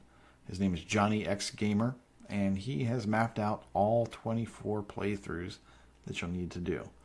So you'll want to be checking those off on a spreadsheet. Just make sure you're not wasting too much time by accidentally doing the same thing over and over again. By looking at the first 3 people to complete the game, it's clear that the grindiest achievement is going to be Sword Fu Master, where you're learning all skills. You're completing that skill tree. For all 3 of those gamers, Sword Fu Master was the last achievement that they got. So it is going to be the grindiest, so buckle up. So now, time for my final thoughts. This is an enjoyable game with lots of quick gamer score that's easy to get, but it's maybe hard to preload. You can't just stop attacking certain types of characters because you need to kill them in order to progress. So you can't stop at 49 of 50 and then just pop that when you need it. You would have to stop playing the game altogether. And yeah, while you're playing the same levels over and over, this is a well-polished game. The voice acting is entertaining. The stuff that they say and situational comments that they say as you do things is really entertaining. For example, when you start breaking a lot of boxes or jars or stalactites, the narrator makes a funny comment about that. It really shows the depth and level of polish that goes beyond most $15 games. Overall, I'm pretty positive on this game. But if I had to point out some flaws, I would say most people are probably going to get tired. They're not going to shoot for 24 full playthroughs. It's only going to be the achievement hunters that are doing that. The combat they do have is fun. The first playthrough is going to be your hardest playthrough because you just don't have any skills and you haven't been powered up. You don't have a powerful sword. But by the end, by the time you've gotten those swords upgraded and you've gotten more abilities, you're just destroying these enemies. And the fact that there's no boss encounter or mechanic, it's just fight after fight after fight, it leaves you kind of wanting more in terms of the combat. Once again, the game I've been talking about is called Stories, The Path of Destinies from publisher Digerati and developer Spearhead Games. This game is a good combination of quick gamer score, and I had a fun time while getting it. I'll be finishing up the remaining 20 playthroughs as quickly as I can, but I fully intend to stop and enjoy the story beats along the way. I would rate it 3.5 out of 5 paths. It is $10.49 down from $14.99, so not a huge sale. It's 1,000 gamer score. I'm not quite looking at the TA ratio at this point, but I expect it's probably pretty close. There are a couple end game kind of grindy achievements, and all that'll be covered in the review. Spoilers about end games. Yeah, I don't want to go over it right now. If, in the case we do have that review. But it's a fun game. I enjoyed it. There's your spoiler. Moving on, Sundered. So this is Metroidvania. We talked about it back in level 30. Waka and myself talked about it, and Waka seems to think we went on too long, so maybe just listen to the first couple minutes. It is $10. It's $10 down from 20. It is 1,000 gamer score with a 2.23 ratio. So 2,231 TA. That's probably because you have to do a second playthrough. And the game is not your typical Metroidvania. It's a little loosey-goosey, but I enjoyed it. I actually, since we had access to it from a review standpoint, I actually went out and enjoyed the game so much that I bought it on sale. Good guy, Nate. Just today I bought it on sale. So I'm going to go back and complete that game. Yep. Waka had completed it at the time of the review. I had not even completed my first playthrough, which I have. I only have, I think, 3 achievements left. So I'm going to go knock that out. And finally, Meet the Robinsons. Wait, hold on. Did you want to tell them real quick your Sundered PSA? Oh, yes, thank you. So I did have one issue, and I contacted support about this. And they told me that no one else experienced this issue. So take it with a grain of salt. Lucky, Koosh. Yeah, so lucky. So lucky. I lost my save files. Now, I had been playing this Play Anywhere. So I've been playing it on the PC mostly. But every now and then I would fire it up on the One. And I had been playing on the PC. And then I noticed, I paused it and I came back, or I turned it off and I came back. Later that day, I noticed that they had updated the game. And when I went in to go play it, my save files were gone. Wow. I launched it on the One. They weren't there either. I contacted support. They said, oh, this is a known issue. We're putting a patch out tomorrow and it should solve everything. Well, the patch didn't solve the problem. I lost all my saves. However, just that day, I completed the first run. So I wasn't that upset because I had to start my second run anyway. So I lost maybe 2 hours at the most from my second run through.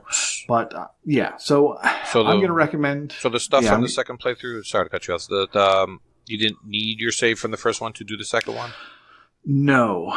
Okay. So depending on how you play the game, and I think Waka, I think in the review, we kind of went through his strategy for getting all the achievements. But essentially, you're going to need 2 playthroughs anyway. One where you do all of the corrupted abilities, and this will all make sense later, and one where you don't do the corrupted abilities and instead you destroy the shards that you're collecting.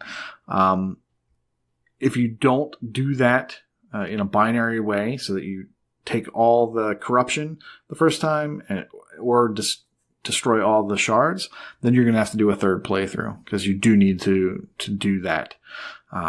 So what I'm going to recommend is that you go through, right, so Elle was talking about what was lost when the save was gone. I had gone through and I had collected all of the abilities. I had done all of the stuff that I needed to do on one of the runs. That will not carry through. I don't believe those percentages carry through. Those abilities don't carry through. So you're going to need to do them on one run or the other. There are no difficulty-based achievements, so fire it up, start it on easy, play through, no worries. If you're almost done and you notice that you're pretty close to having all the abilities, I'd say get them all done. Just go ahead, find them all, or grind to get them all and then be done with it. The second run through, for me, is going to be the non-corrupted version. And I think Waka said that is actually the least powerful version. So your corrupted powers are actually more powerful, I think is what he said. So maybe it's a good idea to do that one, to do your non-corrupted run second. So once you have a feel for the game, you know what to do. Skill can beat out. Seems smart. Yeah, just the powers that you'd be getting. So that's the PSA. Play it on Xbox. Don't play it on the PC, or don't bounce between the two, and you'll probably be okay. I'm just a lucky boy who lost my save. And finally on the sales, Meet the Robinsons 360. This is a backwards compatible title. It is $6.59 down from $20. It is 10 to 12 hours, 1K gamer score, and a 1430 TA score. This game I enjoy. I know not everyone enjoys it, but I put it on the sale. That's why I'm talking about it. It is, to me, it is a lot like a Ratchet and Clank Lite. Mm-hmm. So if you're familiar with the PlayStation game Ratchet and Clank, this game is kind of similar to it. It's not as good. Obviously, Ratchet and Clank is really good. This is similar to it. It kind of reminded me of it. There is no TA guide, but for just about every achievement, there is a solution. I think there may be one that is so straightforward that it doesn't require an achievement. Be aware, there is one achievement for scanning items in your environment. And you need to scan 130 of these from the beginning of the game through. Now, there are 147 total, so you can miss a few. But if you take a break from this game or you're not aware of this achievement, you might be forcing yourself to complete it a second time, to run through the game a second time. So just know that going in, you need to be scanning all the time. Use that Scannerpedia. Yeah, anytime you enter a new room, scan. Scan. Since I'm an old, I actually found a walkthrough on GameFAQs. Ooh. And it tells you everything, including all. As you go, it tells you all the scans and numbers them all, and you can't miss anything. So there you go. I did not do that, so I don't know how many I have. I'm not sure how many I have. You can go to the Scannerpedia, and it'll tell you. Okay, it's all there. I'm not done with it yet, so I may be in trouble. But go ahead. Have you? Those Havoc Glove Seal things sucked. Do you remember those? Where you dive down and you have to dig at the dirt. Yes. What, you don't like Dig Dug? I'd rather play Dig Dug. You don't like Dig World? Dig World? Steam World Dig. Steam World Dig. See, Dig Dug's awesome. Yeah, it's very similar to SteamWorld Dig, those sections. Right. I'm thinking about them. Totally. Yeah. Totes my goat. Totes my goats. Yep. So those are the sales that I saw. There's other stuff in there, but I'm not allowed to talk about those. So you're not?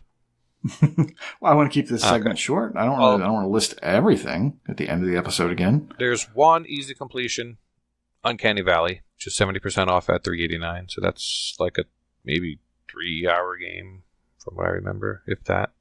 Point and click? No, it's like the long reach. That's essentially point and click. What? Carry around a little inventory, and you point and you click on things. Okay, fair enough. It's like 2019's point and click. Right. Point and click for millennials. For Kenny. Well, sales suck this week. But what doesn't suck is our contest corner. First contest we want to get to, like always, is our BCM/Freamwhole's completion challenge. Topic we want to discuss for Freamwhole's challenge this week is to complete a game where the title contains the name of the main protagonist. Nate, you got any games you can recommend? I was going to recommend The Moose Man, but then someone pointed out maybe that's not right. So I figured I would go with one that is definitely right, and that is The Incredible Adventures of Van Helsing. This was a Games with Gold title, I want to say back in 2015? No one checked that. I'm right. Sure. It's impossible to find out. There's no way to figure this out, but I'm pretty sure I'm right.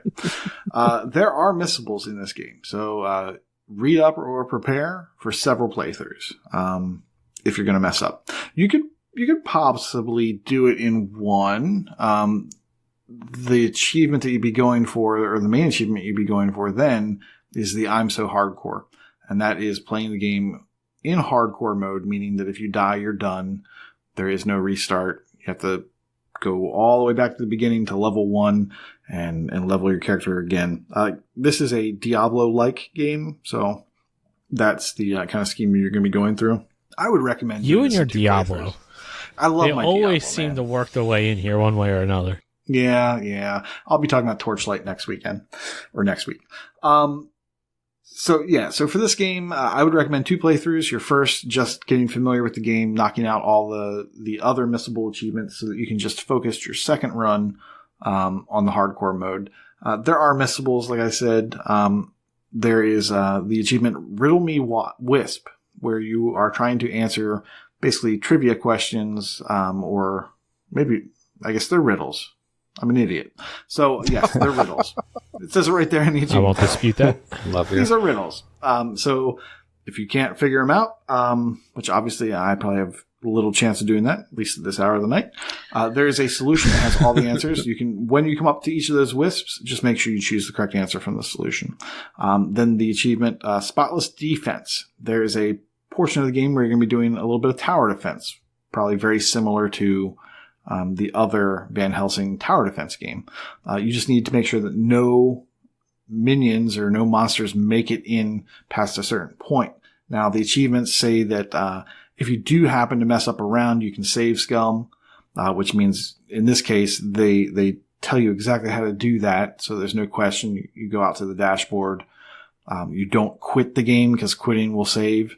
You then go ahead and delete your save files from local, and basically you just follow the solution. It'll help you in case you're a little bit worried. You'll be using that again later for possibly in the I'm So Hardcore. If you make a mistake, you might be able to recover from that. And finally, Explosives Expert. There's a section where you have to pick up explosives off of the ground in the swampy area, but there's only 5 ones that you can pick up that won't explode, and those have red fuses. Now, the fuses are like 4 pixels wide and like 1 pixel tall. So in order to know where these are, you either use the picture from the solution, or you just get really close to your TV, which is what I did. And so you can sort of see. If you accidentally click on these when you're near them, you'll pick them up. So don't do that. I actually messed up on my first run through. I went through a second time and got really close to the TV, and I had no problem. I didn't look at the solution. I just got really close to the TV, like the old that I am. But that's my recommendation. Anyone else? How about you, Corey? So I went the easy route this week, and I picked a lot of games that you could complete within an hour or 2 max. I won't go over each of them. Maybe I'll pick one. So we have One-Eyed Kuth. You can't argue that you don't play as the One-Eyed Kuth the entire time. Is that his name, or is that his race? I will argue. Alien. That's what he is. That's not his name, though. I think would the say so. Kukupif is his race of people, not his name. I don't have my gavel, so we'll let that one slide. Oh. All right. How about Jack and Jill DX? You I'll allow it. obviously play as Jack. Maybe Jill. I don't know. I didn't play past the first world because you don't have to. If you remember this game, you just need to play the first 20 levels. You have to get some coins, which you'll probably get in that amount of time. You have to buy something from the shop, and you have to additionally play like a mini game. This one is like what, 20 minutes, probably max. About that, yes. One Unless and you're done. bad at games, yeah. Another 2019 point-and-click game, Mechanica. That one is a simple one if you follow a guide. X's favorite game, Storm Boy. You play as Storm Boy, right? That's his name. Is it? Sure. You Or is tell he me a his boy name other than caught in the Storm storm? Boy. It's his nickname. I think the narrator calls him Storm Boy. I can't dispute that one. I have not had the They say his name Joy. in the movie, but in the game they do not. So I give him credit for it. All right. I have two more. One I think think, that'll is count. pretty obvious. I haven't played it yet, but Albert and Opbro, Oh. right? That's clean cut right there. You can't dispute that. Okay, we'll Now go with this that. one, Awesome P. Whoa. Why? Because you play as an Awesome P. Be nicer for the viewers. But is I think his those are name solid Awesome choices. Or P? Yeah, really. It doesn't matter. I mean, it kind of does. Is your name Honey Bun? Or is that just what Brooke calls you? She doesn't actually call me that, but Oh, she calls you Snowball. Got it. no, Nice. she usually calls me pain in the ass. But continue. That's it right there. Those are my suggestions for this category. If you're trying to keep it quick like me, you don't have a lot of time. You could probably knock out all of these games within a week. Most of them within one night. So there's really not much to them if you know anything about any of them. Albert and Opbro is probably the longest one out of the bunch, and Jack and Jill DX is probably the shortest. What does that DX stand for again? Deluxe edition, cut. according to Director's cut. Director's Cut. Because you slash it in an X, I guess. Yes. Control X. All right, so let's go the opposite here. Since Elle fought me on every single one of these earlier today, and let's get some real answers. Yeah, Kenny. Oh, me. I thought that was pointing to you. It was definitely an Elgway, but All right. Wow. I guess I can go. I'm ready. So, I have two suggestions, depending upon which route you want to go. If you are more just trying to complete it, you just want to get in and get out, I suggest Metagal. It's a rattle-like game. It's a 0 to 1 hour completion. But this being the BCM also, it will gain you a net whopping 1 freaking point. So that's not actually the best for that. But it fills out the slot for Freamwhole's completion challenge. Now, I know a lot of people actually didn't mind this game and said it was relatively easy. I honestly think I probably played this for right about 45 minutes to an hour. Oh my god, was I bad at this game. I hated this thing. So while What's Metagal's easy? name, Kenny? while it's easy for this, I don't suggest it. And Metagal's name is Metagal. Oh, wrong. But you're not wrong with the suggestion because her name is actually just Meta. Well, close enough. So her name is Still in works. the title. I would deny that one, for the record. I don't care what you deny, it still works. Her name's still in the title. But if you want to focus more towards BCM and you want to have a better completion game, I've started. I love this on the GameCube. I've played it a little bit on the Xbox, but Sonic Adventure 2. Now, this game... Well, have you guys ever played the 3D Sonics? Spyros. Have you guys ever played the 3D Sonics? I don't think so. Yeah, a little bit. I got Sonic Adventure with my Dreamcast. I got the new one, Sonic Forces. Okay, well, if you've played Sonic Adventure L, then you basically know what this is. This is very similar to it, except it's much better controls and camera controls. So who's the title character? Shadow. There. But Sonic Adventure 2, if you were to complete this, you'll get right about 92-ish points. Now, this one is only 500 gamer score, but it is a 3.0 ratio. And being a 30-hour completion, with a little bit of DLC, you'll get a little over 90 points. So this is actually something pretty decent for the BCM. The only problems with it is there are some of these levels, because you have to get all the emblems, some of them get kind of difficult with like the Knuckles and Rogue levels specifically. If anyone actually out there listening knows what I'm talking about, you know what I mean, because you have to go find the stupid Master Emerald, and I was always bad with them. How about you, El? What games are you going to suggest? All right. This week I picked one easy game, which is Duke Nukem 3D. There's the XBLA title, which is not short, but the short one is the one that came out for the 20th anniversary edition, because you can use cheats in that game. God mode and walk through walls and all kinds of fun stuff like we used to do back in the PC days. And I believe you can beat that game in around 2-3 hours. My middle of the road as far as difficulty is Dust and Elysian Tale, which is a very awesome Vayner, which you guys still need to do, I think. Wait, is it? It is a Vayner. So awesome. I missed that one on my list. One of my favorites. Yeah, it's not backwards compatible. It's really unfortunate. So wait, explain that to me again. You're playing as somebody named Dust, or you are playing Dust? The character's name is Dust.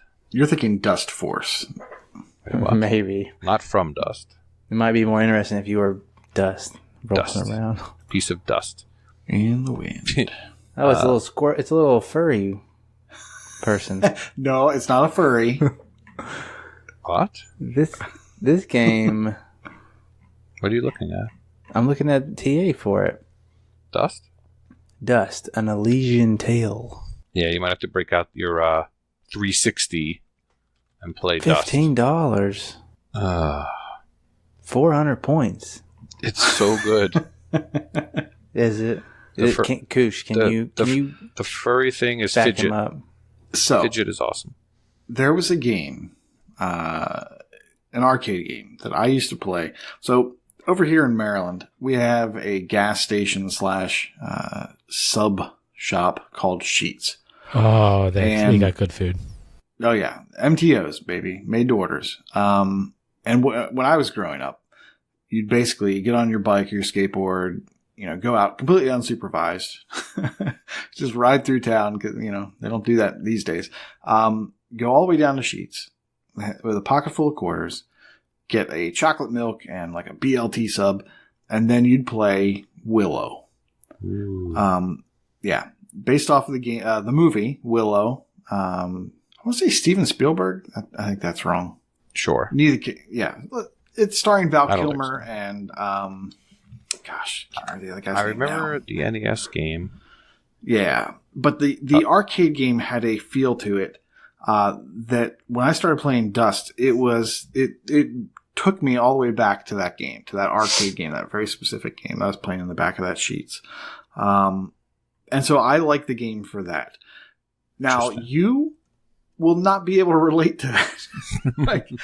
I don't think you can find this arcade game anywhere. But that type of combat and that type of interaction between the characters was very similar. So, and I think it was good back then. I think it's good today. I have not completed the game. I thought that the combo system was a little bit tricky at the time I was trying to do it, but I do enjoy it. I think you could. I think once you try it, I think you'll probably like it. Just remember, Big L completed it. There you go. That's all Challenge you need. accepted. Is there must be a glitch or something? No, but you can grind on Phone a enemies friend.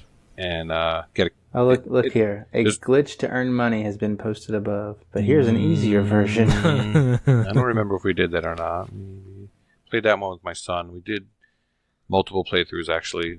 If you beat it, you could play it on the easiest difficulty, and if you die, it means nothing. You just keep going. It's really silly.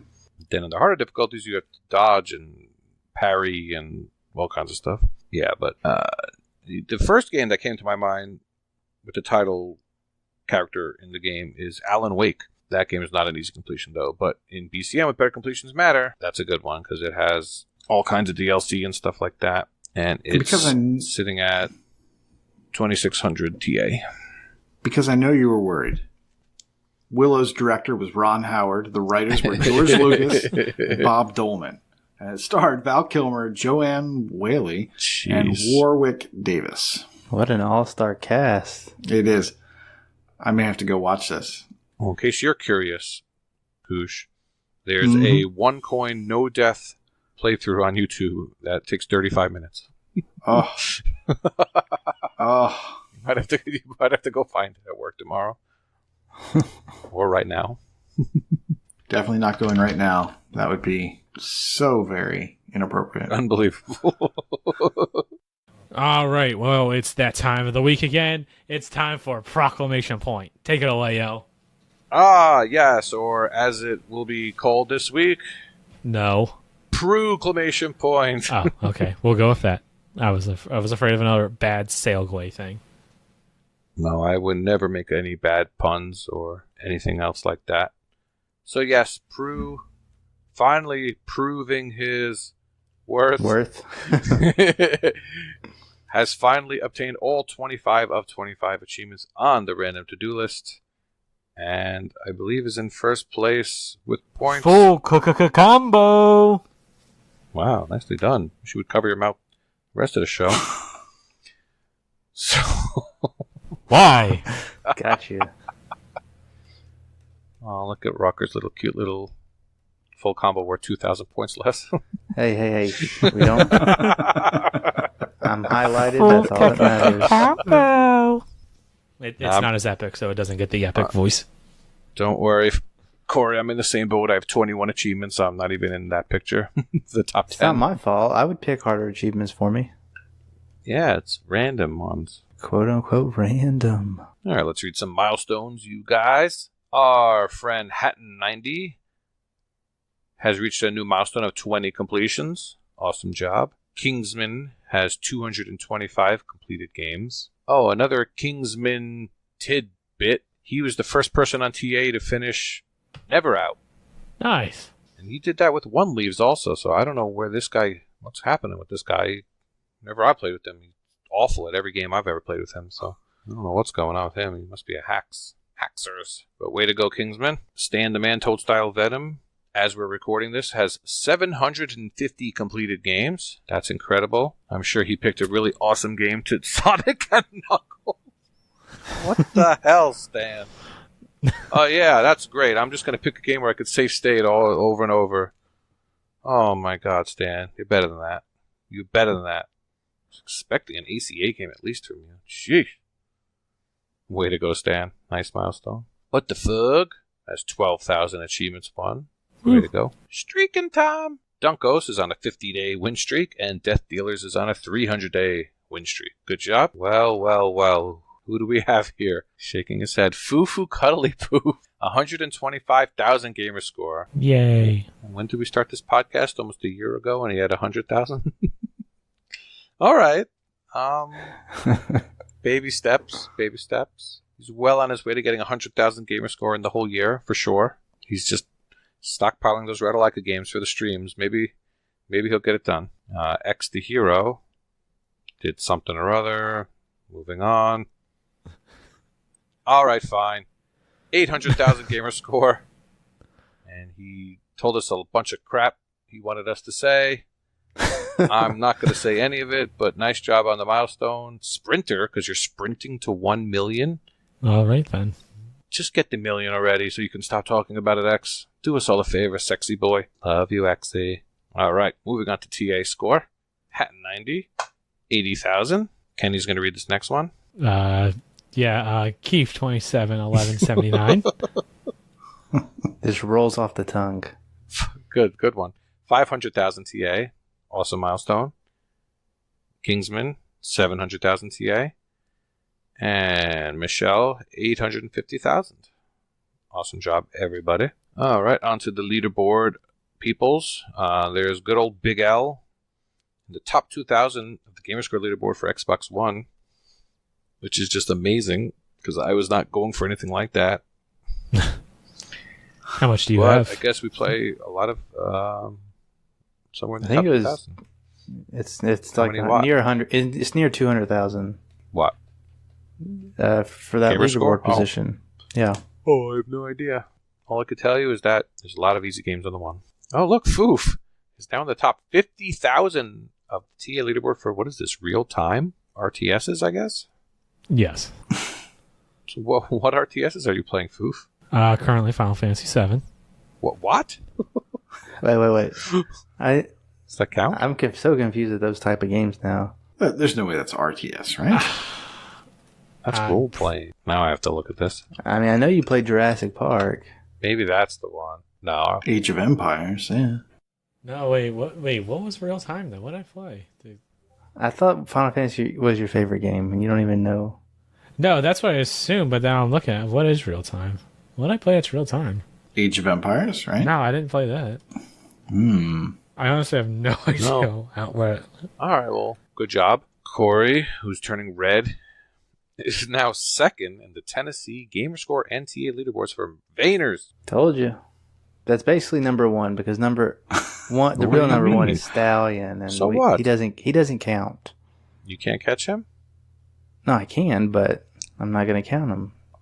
No record holders Are here. there any that he hasn't done that you can do? Sure, you can do it. Yeah. There's the new ones he hasn't done, and I mean the only thing he has on me, he's done Batman like 4 or 5 times. 26 times, yeah. It can happen. But Guac 2 Yeah. alone. You can do it. You can do I it, have sure. faith in you. Stallion. Psh. He doesn't have a Koosh Moose to help him. It's true. Wait, what? You're like my mentor, Oh, yes. my Vayner mentor. Yes, nothing else was meant by that. Yeah, I'm not going to touch that one. Prue is now third in the Virginia Gamerscore leaderboard for Windows. What are you playing on the window? Oh, an ACA. Never mind. Lame. Stan is now in the top 100 Plita games for Windows, also playing ACA games. As much as we rag on them, they are an easy source of Gamerscore, and a lot of them are easy to complete. And if they're not, they're worth a good 500 to 800 Gamerscore pretty easily enough. And High Road is now in the top 10,000 TA leaderboard for racing, which of course is interesting because he has road in his name. Hey, remember that How game convenient. Super Off-Road? What's that? I know you remember Super Off-Road. Sure. You're an old... It's a game. It's a game with racers and cars. All right, we have birthday wishes. You glossed over it a little earlier, but big happy birthday to you, Nate. Thank you. Hope it was a good one. Happy 30th. Totally. The 15th time. Totally, my groups. And Philip Wendell. When's his birthday, Kenny? It's today. It is? Why, yes, it is. Quick, say happy birthday in the Discord. Happy birthday in the Discord. Nice. An understated L joke. I will put the community spotlight on our good friend Wanda's husband, NBA Kirkland, who completed the game Arcade Series Galaga for his 500th completion and 500,000 gamer score simultaneously. Why are you dissing all the people who are doing save stateable games? Oh, he would never do anything like that. He said he played the whole game from the first level every time and just knocked it all out. That's what he totally said. No safe scumming here, bro. All right, way to go, everyone, this week. Good job. Way to go, everybody. All right, well, that about do it for us. If you enjoyed the show, please like and review us on your platform of choice. It really helps us out. If you would like to get in touch with us, you can send us some Twitter tweets at Achievements101. Ooh. You can follow the Mixer, mixer.com/AH101. Like I said before, we'll be going live this Saturday if you listen to this as soon as it comes out or shortly thereafter. But most importantly, join the Discord. Discord link is discord.io/AH101. All right, guys, class dismissed. See you next week. I wanted to add something. You want to add something? The one effing week I don't ask. I'm sorry. I just thought of something. What would you like to add? So some exciting news from my fellow olds. They just announced the lineup for the Contra Anniversary Collection that I personally have been waiting for. I loved playing Contra as a kid, and that was one of the original great co-op games Even Kenny's heard of this one. I have. And I've even played it on the NES. Wow. Do you know the Konami code, Kenny? The Kennyami code? Yes, of course I do. Refresh my memory, though, just in case. Go to Google. Up. Down. Down. Up, down, down. Left. Left. Right. Right. Left. Left. Right. Right. B. B. A. Start. Start. Yep, yeah, of course. Duh. Oh my gosh. Take back everything nice I've ever said about you, which is admittedly quite little. So, Contra, the arcade game, Super Contra, the arcade game, those were both ported to NES, so Contra, and as it was known, Super C, Contra 3 for SNES, Contra Hardcore for the Genesis, and Operation C for the Game Boy. And there are some European variants, such as Probotector. Do you know about Probotector, Nate? I do not. Well, apparently shooting humans was too violent in Europe, so they turned everyone into robots. And they changed the name of the game to Probotector. And I actually was not aware of this until recently, because I was on a YouTube kick for watching about regional variations in games and censorship and all that kind of stuff. And I saw this, and I was like, wow, I never knew about this. But it looks like they're including this in the collection, so it should be pretty awesome. I imagine that will be $20 like the Castlevania collection was. And much like the Castlevania collection, people are hoping that this is just a part 1, and this just covers the 8-bit and 16-bit stuff. And hopefully there is some PlayStation and up collection for a second collection. Any other games coming out that you guys are looking forward to? Crash Team Racing. When's that come out? Hey, wait. Later this month.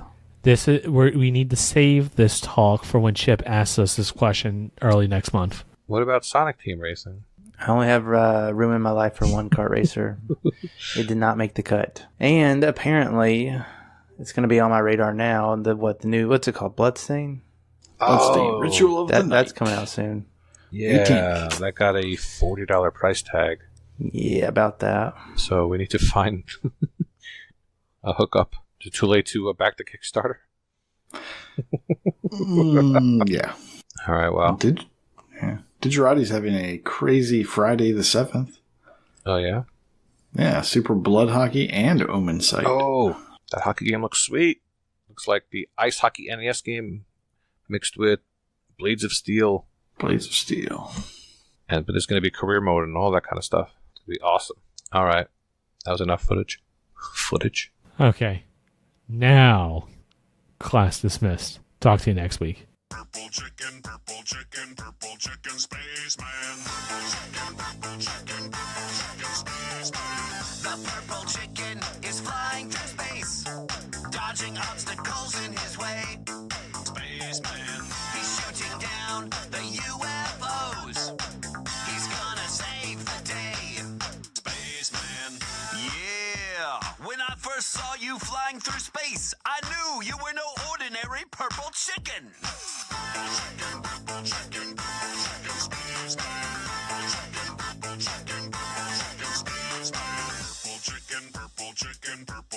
spaceman. Purple chicken, spaceman. Wakapale here, letting you know that we will play 4 chapters of Spec Ops The Line a week for the Game Club. During the weekend, we will discuss up to the 5th chapter of the game, marked by the achievement Desert Storm. With that out of the way, on to Wakapale's cautious recommendation of the week, Shadow of Lootbox. Shadow of Lootbox was developed by Stately Snail and published by Ratalaika Games. If you want quick and easy completions, Ratalaika is likely your go-to publisher. They are dominating the cheap, quick and easy game market, along with Sometimes You and Hamster Corporation. Ratalaika is my favorite of the bunch, but I do feel their penchant for quick achievement lists is getting ridiculous. With a growing list of games, you can get all the achievements in less than 15 minutes. And most don't even require you to get close to the end of the game before you get your completion. Shadow of Lootbox is one of their longer completions, which uncharacteristically actually requires you to play through the entire game. It's also one of the most expensive Ratalaika games, retailing for $8. The game is only 2 to 3 hours long, but in that time you could probably complete a handful of other Ratalaika games. Why should you grant Shadow of Lootbox so much of your time? I'd say because it's an enjoyable satire of modern business practices and game mechanics. Each of its 16 levels highlights a different aspect of popular games, usually in an understated way. While far from subtle, most jokes would probably not be funny for casual players, and some might call them lazy, but I'd say $8 is a fair price for the game. Shadow of Lootbox is played from a first-person perspective, and is usually a shooter with some puzzle elements. The 3D graphics are not very good, but like the gameplay, they are serviceable and mostly a vehicle for the satirical content. While not laugh out loud funny, some of the jokes are, and often sad at the same time, reminding you of the current state of primarily AAA games. Shadow of Lootbox is fun, but you really don't want to play it more than once, which might happen if you miss any of the game's handful of missable achievements. To make it easier on yourself, you can lower the difficulty to the easiest setting, as they don't affect achievements and you are unlikely to find joy in the combat. Throughout the game, you will come across the Wanderer 3 times. He shows up for level 2, 5 and 11. Every time you see him, remember to shoot him after talking to him. This is probably the easiest achievement to miss if you are not aware of it. You also need to find 4 weapons. 3 of them are more or less impossible to miss, but the 4th one, while not hard to find, can be missed if you don't explore the 5th level, which is the one making fun of early access. You also need to actually open the special loot boxes containing the weapons to unlock the achievement. The 6th level, which features an amazing open world, features 2 missables for robbing a caravan and jumping into a hay bale from a tower like a sneaky stabby slayer of Templars. Finally, the 13th level, which burdens you with pesky survival mechanics, has a missable achievement for eating a snowman's nose. With those requirements in mind, you should have no trouble completing the Shadow of the Lootbox in approximately 2 hours, hopefully enjoying the experience. Bye everyone!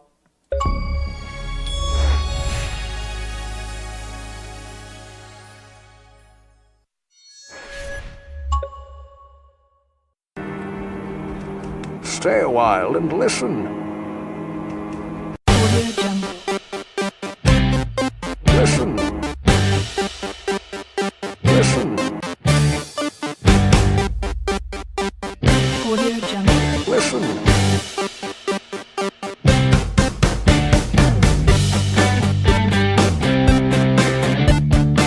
Stay a while and listen.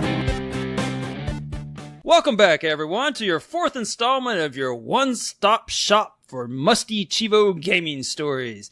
This week, we talk about our best gaming days. So please, stay a while and listen. I am Elroy, and joining me, of course, is the great Freamwhole. Hey, Elroy, how you doing? It's been a while. Good to hear your voice again. Fun to talk. You know, I find so now. You know, I'm perpetually behind on my podcasts, and so I'm now two months behind. And I just heard the last podcast we did together, and it was great. It was so much fun. And we were in the doldrums of the winter, super cold, and we had all those school cancellations. Right, I had that rant about it.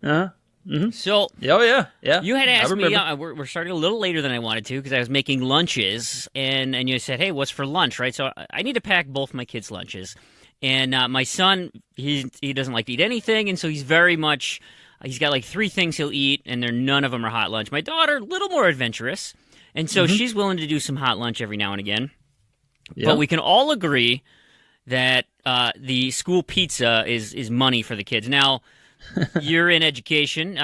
Something tells me, though, with your propensity for health, you likely stay away from the hot lunch options at school.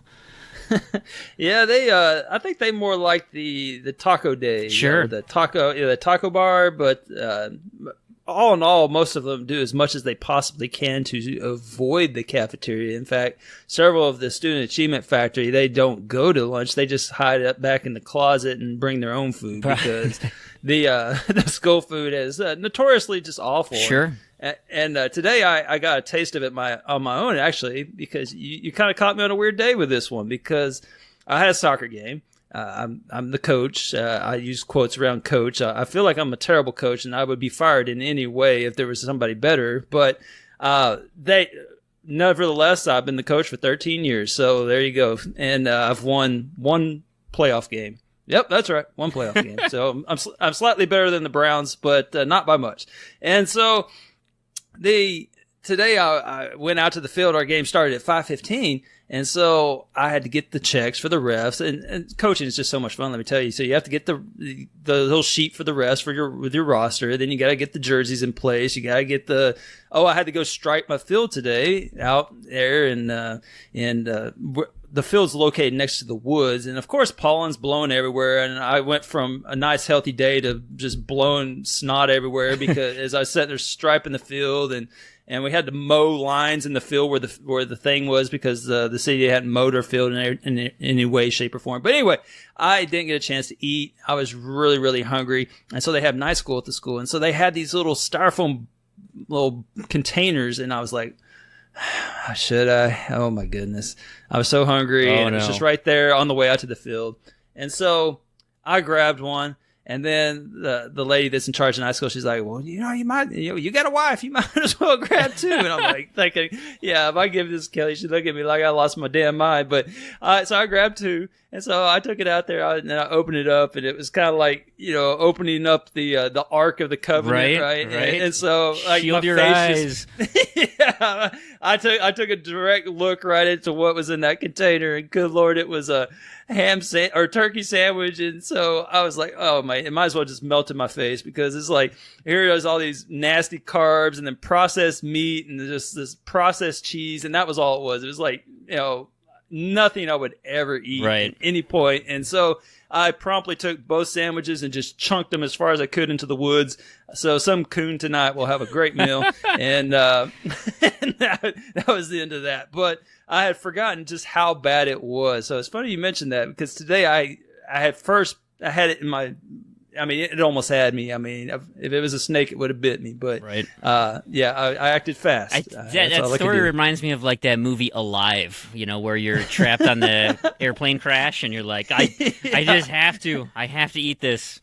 I don't know. I might have started gnawing on one of my soccer players before I gnawed on that. I don't know. It would have been close. Sure. So what I was getting at is, so when we had those school cancellation days, the day following was pizza. And so both my kids were so excited to have pizza day, and so we didn't pack a lunch. We just kind of let them go, and they were going to eat there. Well, here's what the school decided. They thought, well, since yesterday was a school closure day, we should just move lunches a day. So, we thawed out all these shrimp poppers, so we might as well serve that instead. Now, I don't know about what it's like down south, but not a big shrimp area up here. Minnesota doesn't get a lot of ocean fare. Lakes are okay, but shrimp, not so much. So my kids are not fan of shrimp poppers. No lake shrimp. No, so they went very hungry that day, and so ever since now I have to do double lunches, because the plan is tomorrow my daughter's gonna have waffles, but it might be flan or something. I don't know. Something the kids don't want to eat. Flan? They don't want to eat flan? Probably not. I don't know. I bet the texture will get them. Wait. So you have flan up there, but you don't have shrimp? No, I was really struggling for something to think. That's like a really niche item, isn't it? Well, okay. Point taken, though. Okay. I couldn't think of something, but anyway. You're all about options. I like it. Absolutely. You know what? We should get back into the action here, though. What do you want to? How do you want to approach this? Because okay, you and I, Yeah, we got some different folks. habits. Yeah, we're very different gamers. So, yeah, I figured we should offer an explanation on the front end of just kind of presenting that, and maybe the listeners would kind of put themselves in one of two camps, more your or more my kind of gamer, I guess. So, for me, it's one of those things that I'm in pretty deep. It was tough getting ready for this segment, honestly. It wasn't so much the subject matter that was difficult, but it was difficult in order for me to figure out how to use TA to figure out what my best days were. But I persevered. Yeah, it took me, I clicked on just about everything. Finally, I figured out stats, and then it was right there, best days. It took me a little bit, but that was a challenging part to this preparation. But let me kind of pontificate on this. So I've heard you talk fondly of days that you get to do gaming, like where you have no interruptions, no kids and things like that. And I assume we will hear more of those before the segment is over. But for me, that's not unusual. See, I have no kids. I have no friends. I have an amazing wife who likes to, read and is content to sit on a couch at the end of the day for a few hours. But I get home at around 3. She gets home around 5. So there's a couple hours there. And then there's the overriding fact that I only work 180 days of the year. And then you add in weekends. That's what, 104-ish, 52 times 2. Then you add it all together. I kind of came up with it in my head around, I have about 90 days of just whatever the heck I want, from summer break to Christmas break to spring break to fall break to, milk day to, I got days just coming out. I got Good Friday coming up in a few days, or I guess, 2 days. And so the point being is that for me, I have no life, and to isolate a special day of gaming for me is very challenging because I have many very full gaming days. I can make it basically as much of a gaming day as I want. So for this reason, I divided my choices up into 3 nominees. All right. Yep. All right. So I have my best gaming day, and then I have my best gaming week, and then I have my best gaming month. Sure. And I'm sure it'll make more sense as I get into it. So how did you approach this? Well, kind of some similar things. I maybe scale mine back a little bit, and so I'm going to start with a great gaming moment, and then I'm going to back it into one of the best days that I had. I'm sorry. Then it's a good couple of months, and then it's my best day ever in terms of gamer score. And now, I should also preface, you laid out a good roadmap there. I'm no redemption. I'm no, we're going to hear some numbers from you, even you, numbers that are going to put my best times to shame. I mean, embarrassingly low comparison. But when you look on the grand scheme of my chart, these are some blips. These are some spikes that are particularly, some interesting things happened, or maybe I did some gaming that's a little atypical. And I think we can all understand maybe some of the depths that we go when we're trying to get gamer score. So we'll dig deep. We'll get elbow deep into the sewer here. Let's get the shovel out and get our hands in the dirt. Bingo. So all right. Who's getting started? Is that me? Yeah, man, go for it. Perfect. So I'm gonna start with my best gaming moment here, and it's not, in the age of remakes and re-releases, right? Gaming stacks they're pretty commonplace. There's plenty of, certainly with your ACA, you've got now the Windows 10 stacks. I mean, there's plenty of things to go around, and there was this beautiful time. It was a small little window when we were coming out of the 360 and moving into the One, where there was some serious magic that could happen. We got this impending Scarlet, Anaconda, Lockhart, something or other. I don't even know what they are, but something's coming. But seeing where the landscape is now with backwards compatibility, I don't think we're going to get this glorious little window where you can have those cross-generational stacks like you did. Plenty of games that let you to do this. You could import your save, carry things up from the 360, because at this point, backwards compatibility was a pipe dream. We just said it's not going to be possible. How are they going to do it? So they were allowing you to import your saves, upload them to the cloud, and put them on in. So any of the work that you put in on one system, you could get credit for on the other system. So my favorite gaming experience at the time was Destiny. I don't know if you've heard, but Isn't that like a dirty word? Yeah, legitimately put 500 out. My TA clock says 500 hours. Oh gosh, I'm so sorry. It was great. I really liked it. I thoroughly enjoyed the time I put into it. It was wonderful, and I played exclusively on the One. That was my console of choice. And what was wonderful is Bungie, as in a gesture of good faith, said, "Listen, it is time to put the 360 to bed. The cross-player progression is going to be cut off on this date." And I think it was sometime in August or something of that year, right before Taken King was going to come out. That's what it was. And they said, "Listen, no longer can you bounce your character back and forth between the two. You're gonna upload it one time, and that's the end of it right there."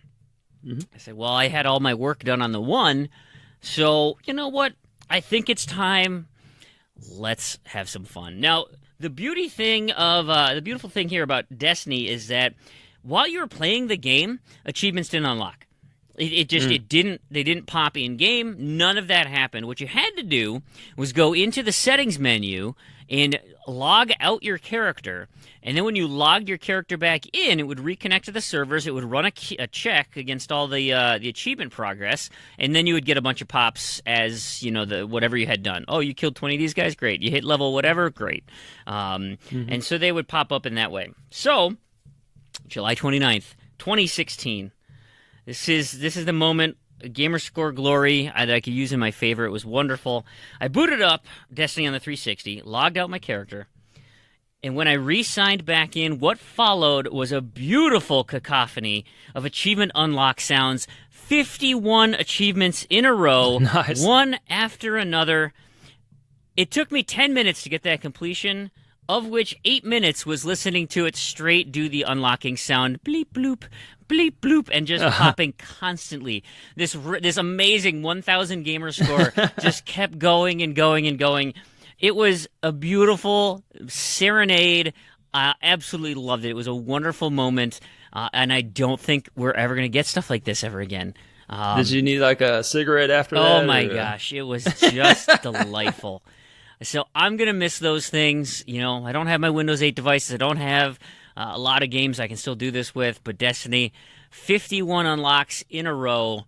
Because they didn't do the 51 for 1,000 G at the time. Those are great too. No, these were sequential. Cool. Boom, boom, boom, boom, boom, boom, boom. Oh boy, lovely. Yeah. Absolutely great. It's funny you say that, because I actually had a similar experience recently. Good old Wakapale, he was... I didn't want to disappoint him a second time, and so he was wanting me to go ahead and get my free gamer score and TA for both Touchdown Hero and with Age of Empires. Right. So I finished up Age of Empires. I don't think I talked to you since I did that. That was an exciting time. I know you went through it. I did, and I sent you some messages about it. But But I did the same thing on my Windows 8, because I still got a Windows 8 computer back there, and so I booted on up and opened up Age of Empires, and I struggled so many hours on this stupid little mobile game. Oh, and it was so nice to see those same achievements just rapid fire. Right, I mean, Touchdown Hero, that was not that meaningful to me, given that the other one took just about as long. But with Age of Empires, that was so cool. All these achievements, like that one, the one where you have to win 1,000 crowns and all that. And after all that time you put into it, and then it's just like, oh, here you go, here's another one. Right. And so that was pretty cool. So I know where you're coming with on that one. That's pretty cool. Yeah. Awesome. What about you? What? So you said you're going with? Yeah, I'm going to start in the logical sense and go from largest to smallest. Okay, perfect. So, best gaming month. So I figured this one kind of set the tone for everything. So as a teacher, as I described before, we don't get paid in money, but we get paid in time. And so May 24th, that's this year, May 24th, it's game over. That's it. I'm on summertime by Memorial Day. And so I know that's probably a little weird to some people because, like, up north, I think y'all have these things called snow days and snow events. Yep. And we just don't have those down here. In fact, I think we go a few extra days maybe because we just never they have it built into the schedule. And if we miss a day, it's just like, oh, well, we're good because it's only going to be like 1 or 2 days. But anyway, so when summer hits, it's my time to shine. So specifically, June and July. Those are the 2 months because I start school back in August, even though it's a real slow trudge out of the gate. But there's not a whole lot of gaming in August compared to June and July. So I can best trace my descent into addiction to summer 2016. Okay. Yes. Yeah, that was when, at the time, it was leading into it, I was about 2,000 to 5,000 a month, with a couple of outliers. So I was hitting the Xbox, somewhat regularly, with 2,000 to 5,000. And that was me not really knowing anything and just going for it. And so the first summer break hits where I was kind of a budding Chivo hunter. I didn't know what TA was. I was using Xbox achievements at that point, and I just was struggling to find some easy completions here. I was trying to get that 100,000 so I could be a master gamer badge that I think I ever got. But anyway, yeah.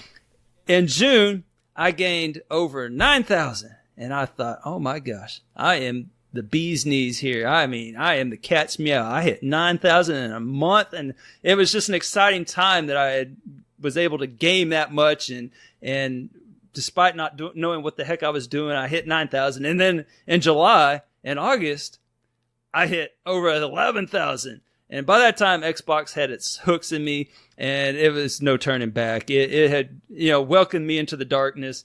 And so from there, I started hitting about 6,000 to 10,000 per month. That was right after that summer, like leading out of that summer, it was a regular 6,000 to 10,000. And eventually 10,000 kind of became the basement for me for a month. Right. And so as I headed into summer of 2017 as an addict, and it basically showed because in summer of 2017, where I'm starting to figure things out and I'm starting to get a little better at this, I easily cleared 20,000 in both June and July. No problem.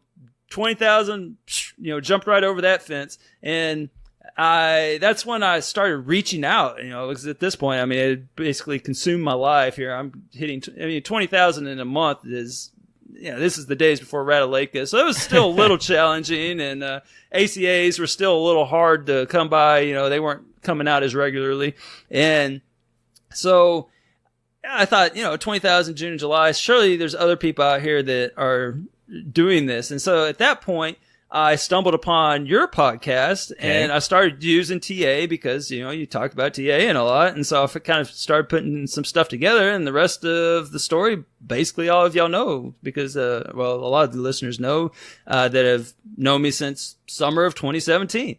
And so finally my monthly output, it topped out to about 15,000 per month. That's kind of where I'm at right now, as I hit about 15 per month-ish, 12 to 15, and it's kind of plateaued there. So I think that's my normal range. But in summer of 2018, I thought I would go even higher, but it was rather uneventful because of I had classes that summer. But I was also more so sandbagging for that stupid G-test thing that I will be sure that'll get mentioned later. So I was trying to hold on to my points at that point. So I was not putting up crazy numbers in 2018. So I'm a bit concerned for my welfare as I head into summer of 2019.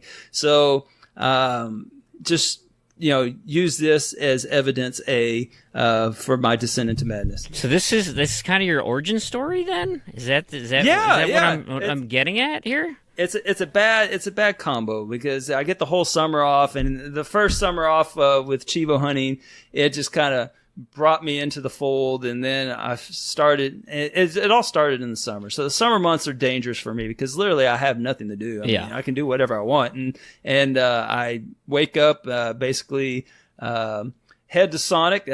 Sonic, free plug for you. You can be a sponsor of the show or something. But anyway, I get my unsweet tea there. I get a nice Route 44 unsweet tea. Come back and sit on the couch and just sip on this tea while I sit there and game. It's the perfect start to a morning. And then I finish it. I finally do something like workout, and then I might game some more after I eat lunch. And it's just ridiculous. Ridiculous. That's my summer. That's how I spend my summers. What does your wife do during all this time?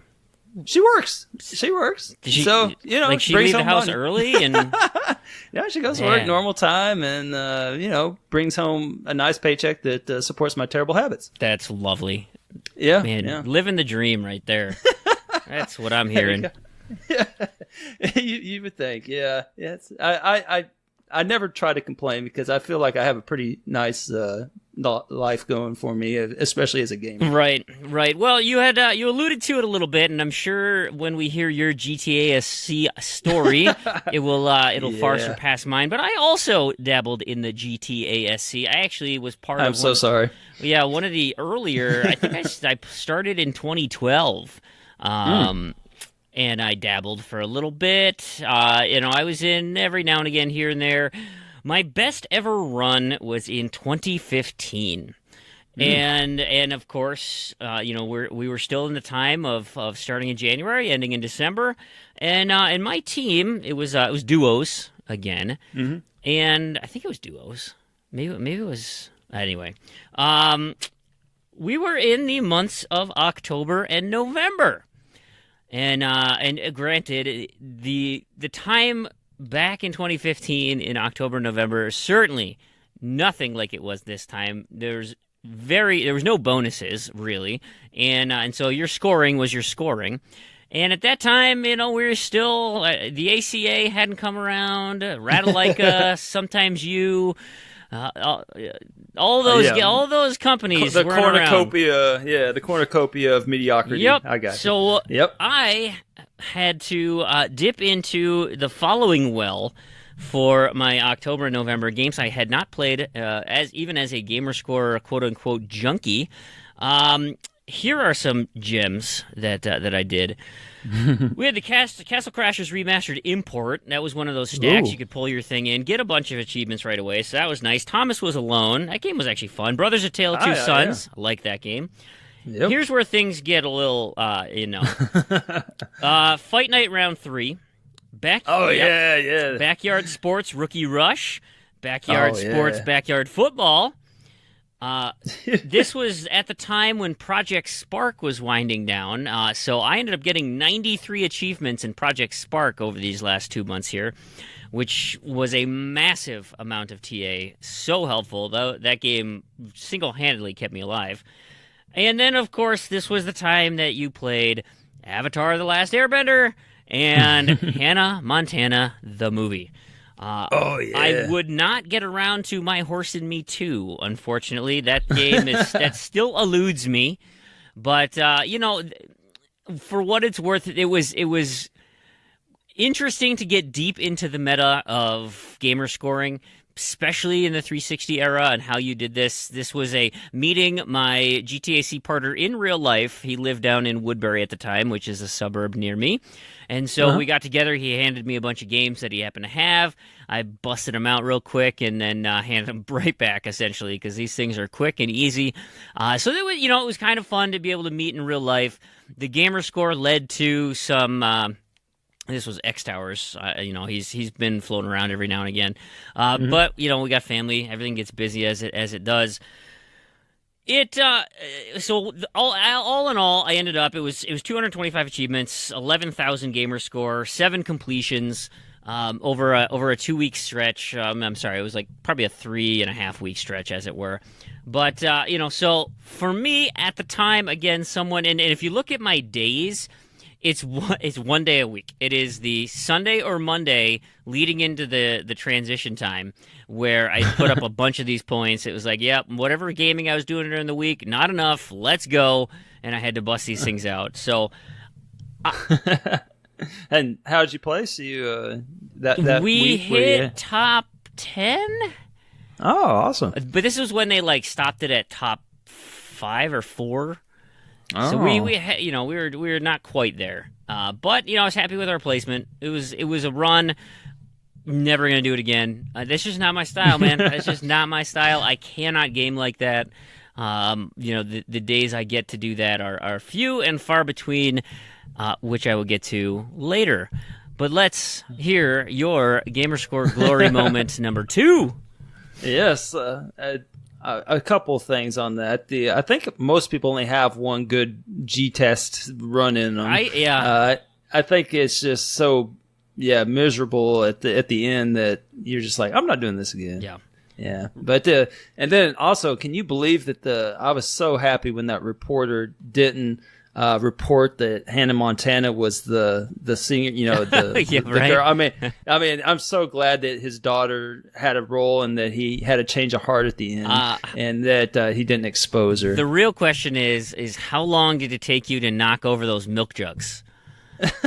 In that dumb ass mini game. You are not kidding. That was a good game though. I enjoyed it. Yeah. So it was gloriously bad. I actually had more trouble putting the dang animals in the cage. For some reason, I couldn't get the corner on them. Like they kept running away, and I think I forget what animals it was, but I was trying to herd some animals into a cage, and it just wasn't working. But anyhow, so my next one is my best gaming week. So I went and looked at my best days, and I am not a master statistician of any sort. I'm just a teacher. But I was even able to decode my best week. It was staring at me. I looked at it, and I looked at it, and then I realized, oh, wait a minute. There's my top 10, and literally about 7 or 8 of those are consecutive days. And so if you look at it, I have my number 1 day in terms of whatever they rank. I guess it's by TA. Yeah, I guess it is TA. So my number 1 day is December 3rd of last year, where I hit 10,939 TA or 6,000 gamer score. And then the next day my second best was December 4th. That's weird. And that was 10,099 TA for 9,315 gamer score. And then I'm thinking, okay, well, what's my next one? Oh, December 2nd, the day before number 1. It was 8,588 TA and 3,275 gamer score. And so if you keep going, it's similar numbers. But it goes December 3rd, December 4th, December 2nd, December 5th. Then there's an outlier. And then November 30th, November 28th, December 1st, and then an outlier. And yeah. And so I think that probably you could describe my best gaming week as the week of November 28th to December 5th, in which I netted approximately, okay, it's exact. I got 43,710 gamer score for 58,136 TA in 1 week. And God bless my soul. I mean, Lord have mercy. That was just awful week. But I have talked to great length about this, about how it negatively impacted my life. So there's no need to really rehash how it impacted me physically, socially, spiritually. You name it, Lee. It was just not a good thing. It was so regardless of my negative feelings towards this week of my life, in which I did reach my goal. So there is a silver lining in the sense that I set out to make the final week of the tournament. And so this was my Super Bowl. I realized that the real Super Bowl was the next week, but for me, this was my Super Bowl. And so I did the time. I put in my strategy of just collecting all these horrible games that I had so wanted to play throughout the year, in which I did not get to partake in the conversation as people experienced them firsthand, like Siggy, the fart of Methuselah, or whatever, right? As people were talking about it, and I was just like, oh, I can't wait to play that, but it's not my time. And so I just waited and waited, but there are 2 parts of this week that still stick out to me fondly, despite the negative feelings. And I mean, honestly, there's no denying it in shape or form. It was my best gaming week because I'm all about just putting up numbers, and the numbers were definitely there that week. Oh, yeah. And so I do remember 2 fond memories. The first one was on December 5th, and that was the day I came into work. The cutoff was that day, and we have hour-and-a-half planning periods. We're on a block schedule. We got 4 class periods a day, basically. And so on this particular day, on Wednesdays, right before the cutoff, I have the full hour-and-a-half off before it. Right before it, and there's a little, I think there's like an hour after, and then that was the cutoff. So basically, leading right into the cutoff, I have about an hour-and-a-half to 2 hours. And so I got to school a little bit early, and I just went right back to my room. I kind of shirked my morning duty. I'm supposed to go out to the buses, but I didn't. I went to the back of my classroom, and I fired up my Xbox, and I sat there and just laid low, and I just mainlined the Station, Siggy, and Assemblance. 3 games just right into the veins, just bam, one right after the other. And I got that basically all done within the hour and a half. Siggy ran a little late, but once my classes came in, and I basically went out of the closet there and greeted them and said, okay, here's your assignment for the day. And I just gave them some busy work. And then I basically didn't talk to them the rest of the class period. I went and sat behind my desk now, opened up my nice Surface Pro, hooked up my Xbox controller, and I wreaked havoc on ACA Windows games for literally the rest of the day. So I took only breaks to welcome the new classes in and to basically give them busy work and tell them to leave me alone. So what I'm saying here is that I think I should maybe Teacher of the Year here. I'm not sure. That should be in the can. It's I don't starting know, to sound that way. Yeah. And so that morning was just insane in the sense that I before my classes even got there, I had put up about 3,000 gamer score, and then I sat behind my desk while I was supposed to be teaching, and I just sat there and just, went through all these ACA games like they were just candy, and it was just an interesting day. And then the other one was that Sunday morning where I was on a very important international call with the very pleasant, the very delightful Wakapel, with the second mention of the episode. And he taught me how to mine Chivos in Minecraft. And I've already covered that and how it was just awful and I disappointed him greatly. But, lesser man would have hung up on me after about 15 minutes, but I was on the phone with him all morning, and it was so much fun talking with him, and I really enjoyed that. So those were the 2 silver linings of my best gaming week that was just completely insane. That's awesome. Yeah, that was a great run. I loved hearing about it, and then all of a sudden you just disappeared from the face of the earth for like that week. I did. And then I forgot to mention, sidebar. If you go and you look up the results page, I was like, I can't remember what place I finished. I thought it was 7th or 8th. I couldn't remember. And so if you go look up the results page for the tournament, it literally looks like I was runner-up because they stopped it the week after for some reason. Oh, and right. So they never, and so if you look at it, it looks like I finished right behind, Redemption. And, so I hope they don't ever change it. It's kind of cool looking that, if someone wasn't to do their research, they'd be like, oh, okay, well, it looks like Elroy finished second. Oh, how cool is that? And then just move on to the next thing, short attention spans. But no, they can just leave it the way it is. So maybe I shouldn't even mention it. So nobody tell them to change that. All right. Right. Yeah. Perfect. Yeah. But I appreciate I felt like I was, I had a lot of people supporting me, and I appreciate their support, and that I can just keep putting up all those silly games. But anyway, what you got? Love it. My final gamer score glory day, and you alluded to it earlier in the podcast, was the fact that I do have such a lack of time to play games that I have to find these gems, these little bright spots where I can get uninterrupted gaming time. There was one a few days ago or a few months ago where my wife took the kids somewhere and I had like 4 or 5 hours in the middle of the day, which was just beautiful. But I ended up playing XCOM all day, right? So I don't get any achievements for that. No glory in that. Yes, it was wonderful fun. I got to enjoy one of my favorite games of all time, but where's the gamer score? So my best scoring day ever was on April 24th, 2017. It was a Monday, and, I was feeling, air quotes, a little under the weather. Listen, I'm sure there was actually some truth to it. I'm sure I was nauseous or what. I don't even know. But whatever that ailment was, it did not limit my ability to play video games. No, sir.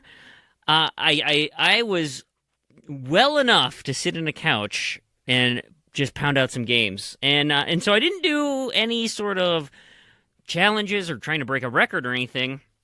But knowing our contest, our community, and everything we need to do, you can better believe that I got a lot of run on my RTDL and my gamer score or gamer tag letters. So what was that? What did I do that day? These games were a little bit more fun, but they weren't. The main thing that I had was no interruptions. So you could do stuff like get 80% of fibbage done in about 90 minutes or about a half hour, right? Where you have to set up all the alternate windows. And since I did fibbage, I might as well do Drawful 2 and have all my incognito browsers going. Yep. I whipped through iZombie. I'm sure I needed an I. Toby the Secret Mine. I needed a T. We had a couple of Artifex Mundi gems. One initial playthrough of Eventide Slavic Fable and the other in Dark Arcana. I saved those completions, because of course I need that E for later on, but we went through an entire playthrough of that. Those, of course, take 2 playthroughs. I got the completion in Disney Infinity 2.0, which I had to get the last, 20 feats or whatever those were. And I played a little bit of Adventures of Pip. And so what that ended up being, it was only 47 achievements. I did play 8 games, but it was 3,200 gamer score, and these are full game playthroughs in about 5 to 6 hours.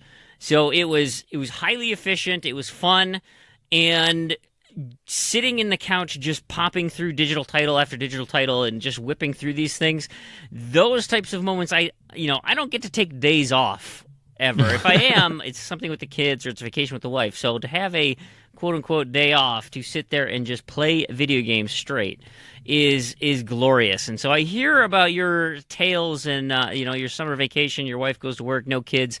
All you have to do is deal with Giggle Pig, which is a handful in and of itself. She is, yeah. It's remarkable. And of course, everyone in our community, you guys have a wonderful gaming habits, and I love to see all the numbers everybody puts up. It is awesome.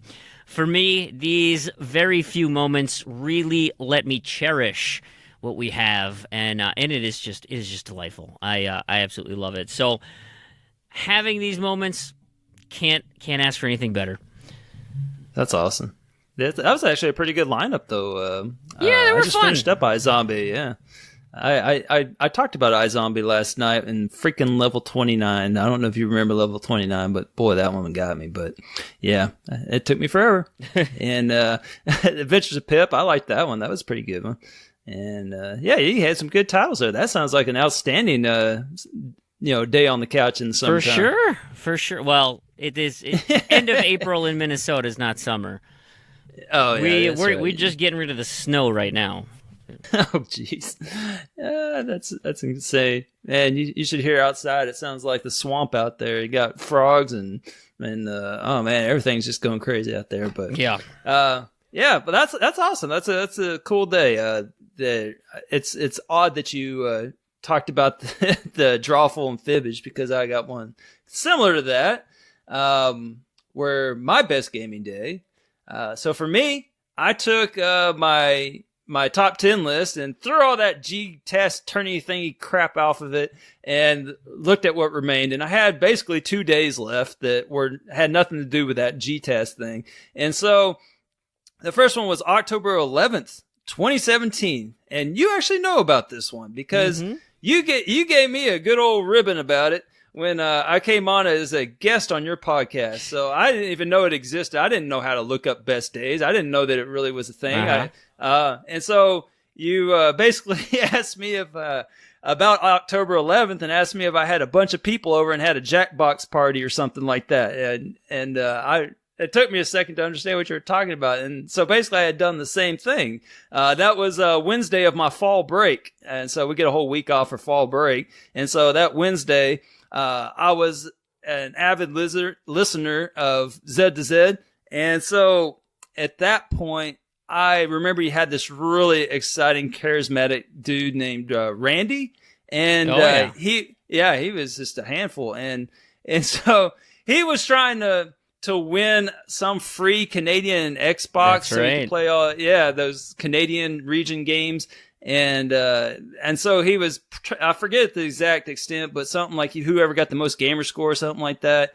And so at the time I was still kind of new at the whole Chivo hunting thing, and I wasn't in any contests, and, the GTAS thingy was, not even a blip on my radar. And so, I had Randy as a friend of mine on my crappy Xbox app, like on your phone, you pull up that app. Yep. And so there's the achievement leaderboard on there. And so you look and you see all your friends on there, and it shows who's in first and second and third.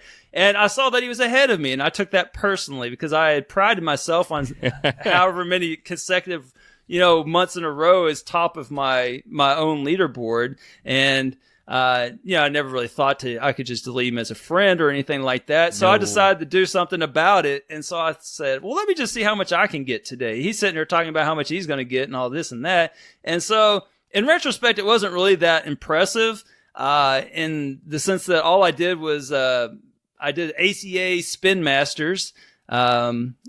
And that sounds a lot more exciting than it actually was. Is and that then a bike game? What is Spin Masters? Yeah, it's basically two little ne'er-do-wells running around with yo-yos, and they like hit people with yo-yos, and then you get a few different upgrades. It's actually an enjoyable game. It's kind of like it's like Contra without being cool. Well, that's not even a good comparison. It's more like Russian Attack or something like that. And so it's all side-scrolling, and you're just hitting people and shooting them, and it's all right. It's kind of like a cutesy version of Metal Slug. Okay. Yeah, that's more accurate, I think. And so after that, that's how I started my day. And then I decided, well, you know what? I feel like I should knock out a game called Don't Knock Twice. And so I knocked it out. And I knocked it out twice. No, I finished I finished that one. That wasn't too bad. Did that jump scare get you? There was like one jump scare in there. I think I was looking down when it happened or something. I was looking down at my guide, and I was like, and then it happened, and then I read, "Watch out for jump scares," or something like that. Right, and I was right. like, "Well, I guess I missed it." And I was probably listening to a podcast, so I probably had the volume down, turned real down. But anyway, and so then I decided at that point to have all my friends over. Giggle pig. And I completed Quiplash, and then I went right into Jackbox Party 1, Jackbox Party 2, and then I thought, well, let's just do Jackbox Party 3, and let's just get them all over. And so I ended up with over 4K gamer score and 6K TA, and it was a pretty good day for me. But that was before I really was trying to, set a lot of gamer score in one day. And so that just happened to be, that was kind of what was going on. You think about what was going on that day that caused you to do that. Right. And then the other one was July 18th, 2016. So 2016 actually had an appearance on my list. And, this was what I view as my first successful Chivo hunting day ever. And so, at this point, my addiction had started that summer, and by July, I was, starting to figure a few things out. And I didn't have TA, but I had XboxAchievements.com or whatever it was. Right. And so somehow I stumbled upon this wonderful, I started the day, let's just say this. I started the day, I had, my heart was in the right spot. I started with a good old workout. So I actually worked out on Xbox Fitness that morning, and I got 6 Chivos in Xbox Fitness that day. And then, and I'm sure they were legit. I didn't know how to really, do them not the legit way at that point. And then I finished up, a game I actually really enjoyed, which was Oxenfree. The music, man. I love the music in that game. Oh, but I was close. I thought you played a game called Music Man. I was like, whoa, I've never even heard of that. Yes, Oxenfree's music, very good. Yeah, and so I was like real close to the end, and so I finished that game up after I got that nice little workout in. And then after that, I was like, well, what should I play? And then I discovered the arcade game series collection. And I just couldn't believe it. I was like, oh, what is this? And these are games I used to love. Wait a minute, they got easy Chivos.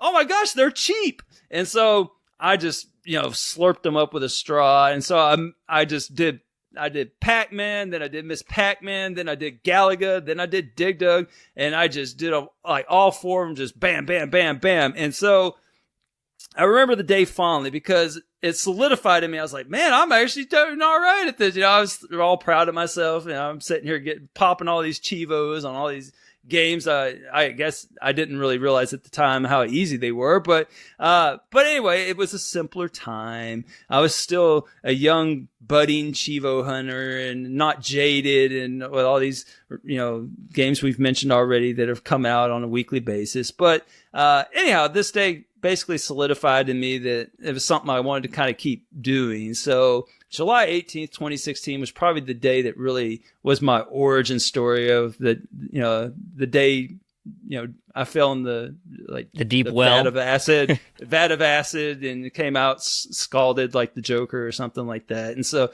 whatever the origin stories are. And yeah, I fell in the well for sure. So that would be my best gaming day, I guess, as a Chivo hunter. Nice. Yeah. Would you give it up? I mean, are you happy with the path that you've chosen for yourself? I ask myself that all the time. Any regrets yet? Yeah, really I do. I don't know. I got to find something new to do. No regrets? Yeah. It is something, isn't it?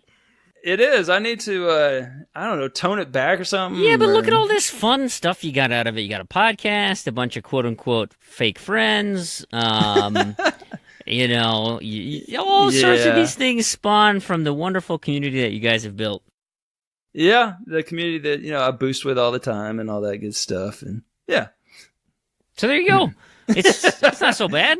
Maybe I should try social gaming at some point. Maybe that'd change it up, but... I'm actually, at some point we should hear about, your meet cute story with your wife, because I find it hard to believe with how little you go outside or meet other people that how you may have even found this person that has opted to spend their life with you. Oh, well, I used to be a pretty outgoing guy in a previous life, but yeah, the years have not been kind. Nope. Those were the days, weren't they? They were. Yeah. We should sit down and stay a while and listen to those stories. Ooh. Oh boy. Yeah. So anyhow, I think that about does it for us. Yeah. I like it. Yeah, it's been a lot of fun. Let's not be strangers so often. Yeah. Although I will admit it's mostly my fault. I haven't had a basement that's been functional for a while because my light switch broke, and I'm not an electrician, nor do I want to call one. So we just flipped the circuit breaker to the basement and said, "Don't go down there for 2 months." It's dangerous to go alone. That's right. Yeah. Well, I'm not blameless here either. I know you're about to head into probably February of the podcast, and so you will see that I just disappear for about a month. Yep. Yeah, you gave me the heads up, so it's very much looking forward. Well, I guess I can't look forward to it. But yeah, looking forward. We'll see what happens. I appreciate that. Let's put it that way. All right, fair enough. All right, well, thanks y'all for listening, and until next time.